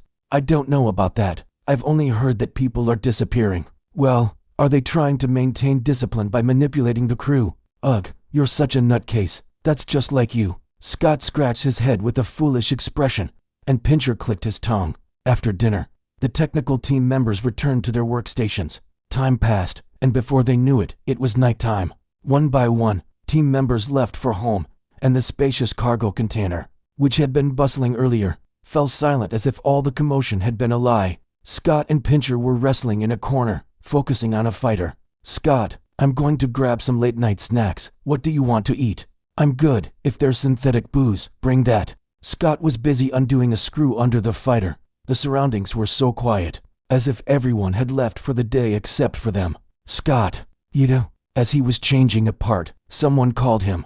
Cameron, come here for a moment. I'm in the middle of something right now. It'll just take a moment. Scott was busy as hell, and Cameron's call was annoying.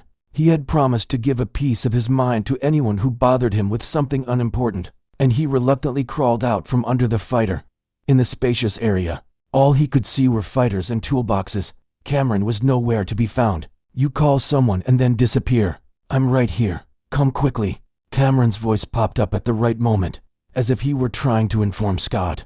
In the maintenance bay. He was quite an irritating guy. Scott grumbled as he made his way to the maintenance bay. When he arrived at the bay, the lights were off. I stopped by here, didn't I? He cocked his head, wondering if he had been mistaken. But then he heard Cameron's voice from inside. Scott, over here. Why is it so dark in here? And what are you doing? I'm looking for something. Hurry up and help me. Scott pressed the switch in the maintenance bay, but it didn't turn on. It seemed like it had been turned off from the central control room since it was late. He reluctantly took a flashlight from his belt. The bright light illuminated the dim interior of the maintenance bay. It wasn't a pleasant atmosphere. Shelves of metal parts were stacked with tools and seemed like they could spill at any moment. On the floor, there were discarded cigarette butts and dried synthetic alcohol stains, making it look quite filthy. Moreover, there was an odor in the maintenance bay. The air was filled with various unpleasant smells, such as the metallic scent of oil clinging to tools, the smell of solder from the soldering iron, and the stench of unwashed men. In the midst of this familiar yet repulsive scent, Scott sensed something strange. What's this smell? Being someone who handled metal parts every day, he could recognize it. In the air of the maintenance bay, there was a scent reminiscent of a metallic tang. But there was something else mixed in. Where the hell is this guy? I'm over here, this way. It was strange. The voice that had been coming from the door just moments ago was now coming from inside. Following the voice, he passed through the narrow space between metal shelves. In the pitch-black space, nothing could be seen without the flashlight. He was walking, relying on the light from his hand, and nearly stumbled. What the hell? Scott had stepped on something, which turned out to be a rolling screw. After regaining his balance with difficulty, he realized something important. Even he, containing the flashlight, couldn't see properly due to the darkness. If that was the case, what was Cameron doing in the pitch blackness? The conversation they had in the cafeteria earlier came to mind. The metallic gremlins roaming the ship, and the missing crew members. With a trembling voice he didn't even realize he had, Scott called out to Cameron. "See, Cameron." There was no response. Just as Scott was about to turn to flee, it appeared right in front of him. Scott. Fincher, who had brought some late-night snacks, found it strange that there was no one around the fighter. Although Scott was acting a bit strange, he was a friend who always diligently performed his duties. He never left his post when there was work to be done. Scott. Fincher called Scott loudly, and his colleague's name echoed in the quiet hangar. Over here. As if answering, his voice came from somewhere in the distance. Where are you? I brought synthetic alcohol. I'm in the maintenance bay. Come over here. The maintenance bay. Why did you go there again? I'm looking for something. Help me out. Correction. Scott was good at work, but he could be quite annoying in his personal life. Fincher grumbled as he headed for the maintenance bay. Why aren't the lights on? And what are you doing? I've got something to move. Help me. Ugh, you idiot. Seriously. Fincher entered the maintenance bay, containing a flashlight.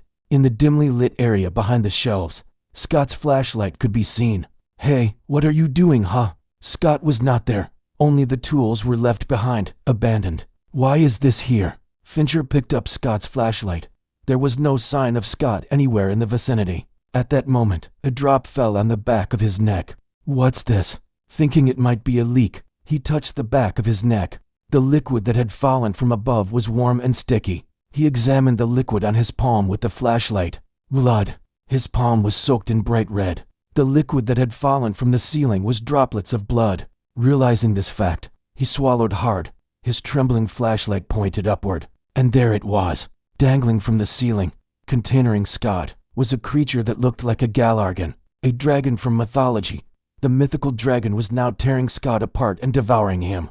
The dragon reached out towards Fincher as its last memory before Scott was taken away. Since that day, no one had seen those three members of the technical team. Did I have a talent for fishing? I sat in the dim maintenance bay, chewing on a human leg. The owner of the leg had been torn off with the spine and was sprawled out. Imitation, it's quite convenient. The voice of the person whose leg I was chewing on, named Fincher, flowed from my mouth. Imitation. Among the creatures that the material management team leader had tried to smuggle, there was a creature called a red worm larva. The red worm is a gigantic worm that only lives on desert planets, and possesses a highly rare ability.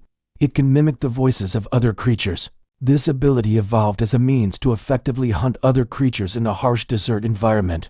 I devoured a red worm larva that had been stored in a container, and luckily obtained its genetic essence. Thanks to that, a highly complex vocal apparatus has now taken residence inside me. The downside is that my ability is a downgrade compared to the original. Unlike the red worm, I couldn't mimic any voice I wanted. I could only mimic the voice of the last creature I had consumed. I couldn't mimic the voices of Scott or Cameron, who I had eaten before. Additionally, I could only speak in short sentences or words. If I tried to speak a little longer, Growls would mix in, creating strange sounds that weren't quite human or monster, but it's still a pretty good ability. Instead of low growls, a clear adult male voice came out of my mouth, which felt strangely fascinating and awkward. I tested my voice a few times and thought about my next target. Tomorrow, I should eat someone from the cooking team. Was his name Pierre? We may not be close, but it doesn't matter. Even if they were unfamiliar, if they called out to me, they would inevitably pique my interest. Tomorrow night, I should fill up with this friend named Pierre. He won't know. He'll die because he said something unnecessary to Scott. After finishing my meal, I went out to the runway and entered the ventilation duct on the wall. Should I stop by the lab before going to the nest?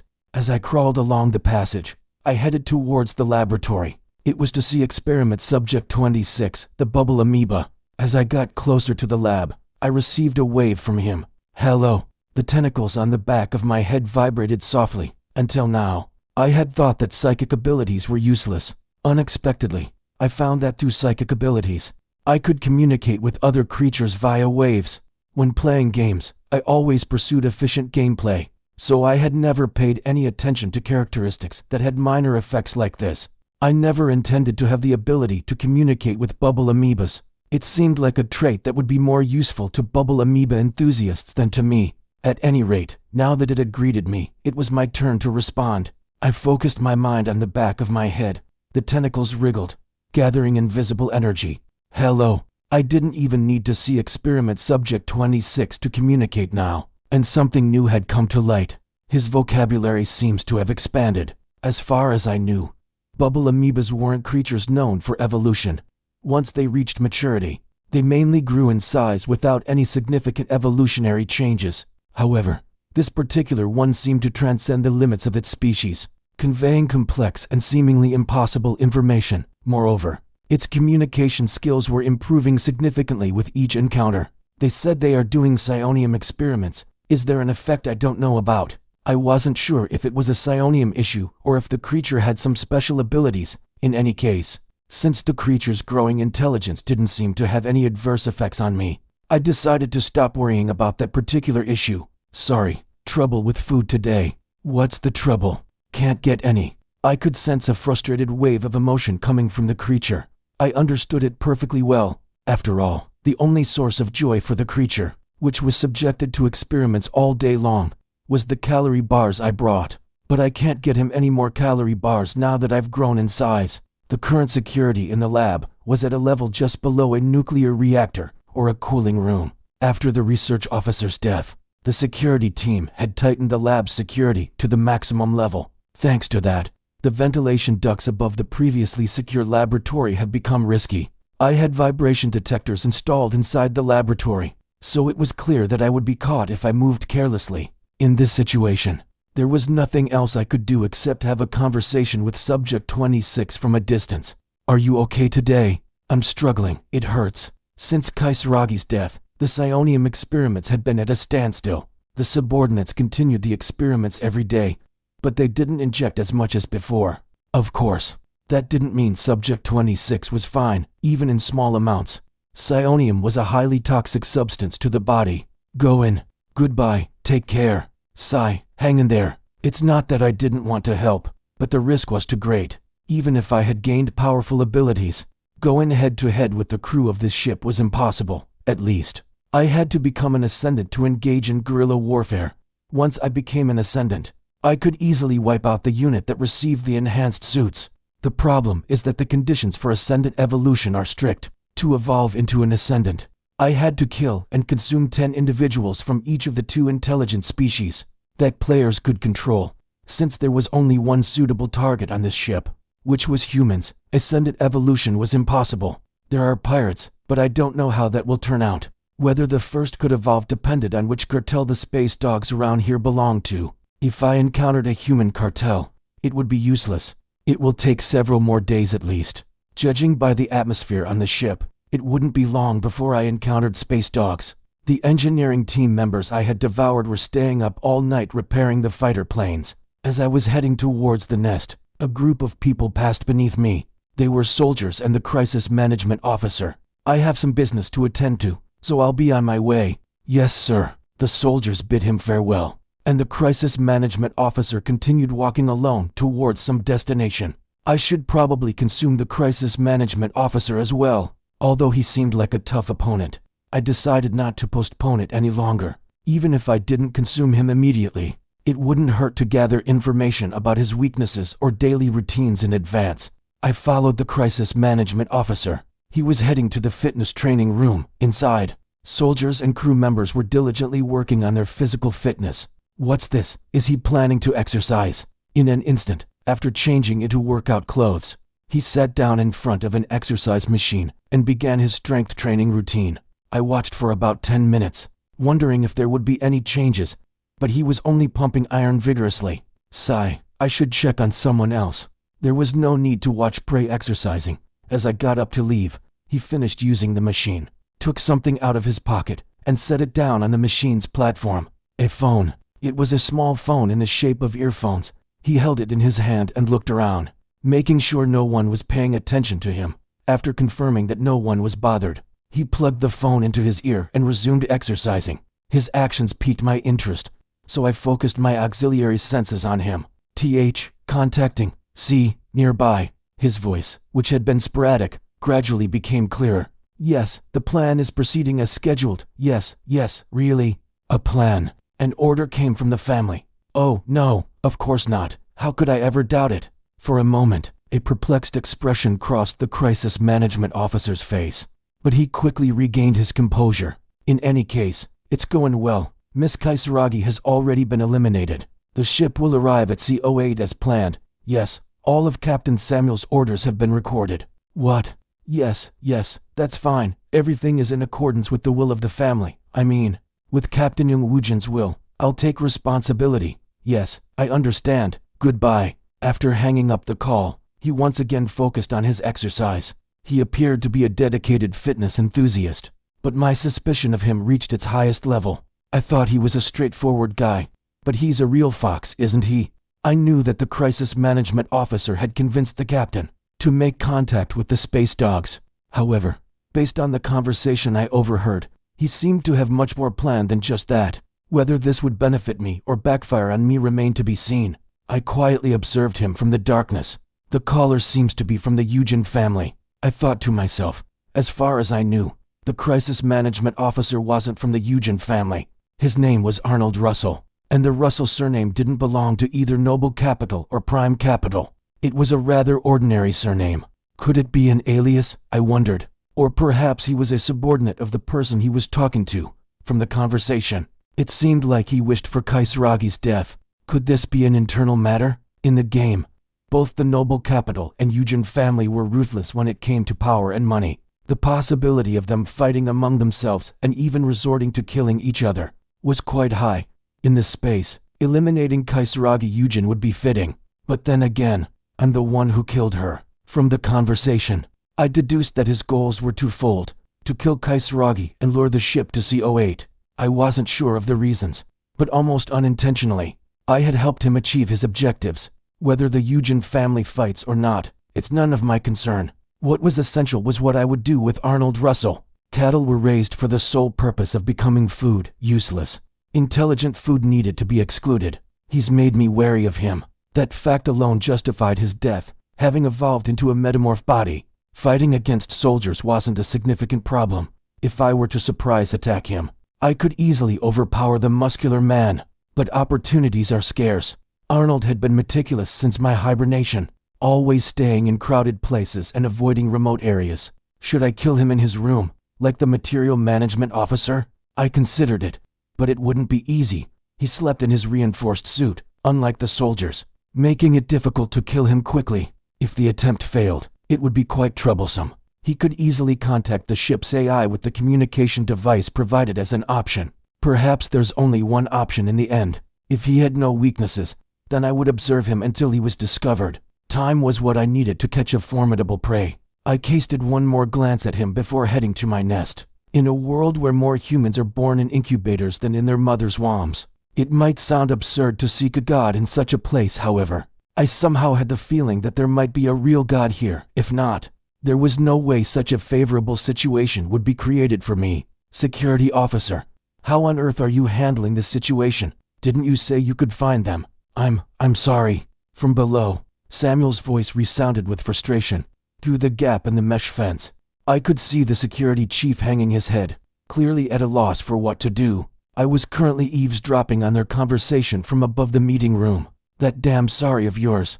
How many times have we heard it? We're scheduled to dock with the pirates in 2 days, and you still haven't resolved anything. Well, even if we increase the number of cameras and security personnel, they always manage to avoid getting caught.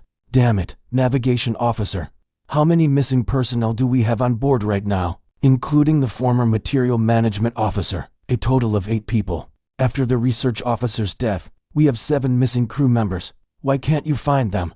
Don't tell me you're in cahoots with that guy. And no, not at all. Currently, the ship's enigmatic murderer is attributed to the material management officer. This is because of his suspicious actions before going missing and the discovery of his container. He was an undercover smuggler who had infiltrated the ship, and he vanished after the mysterious murder incident.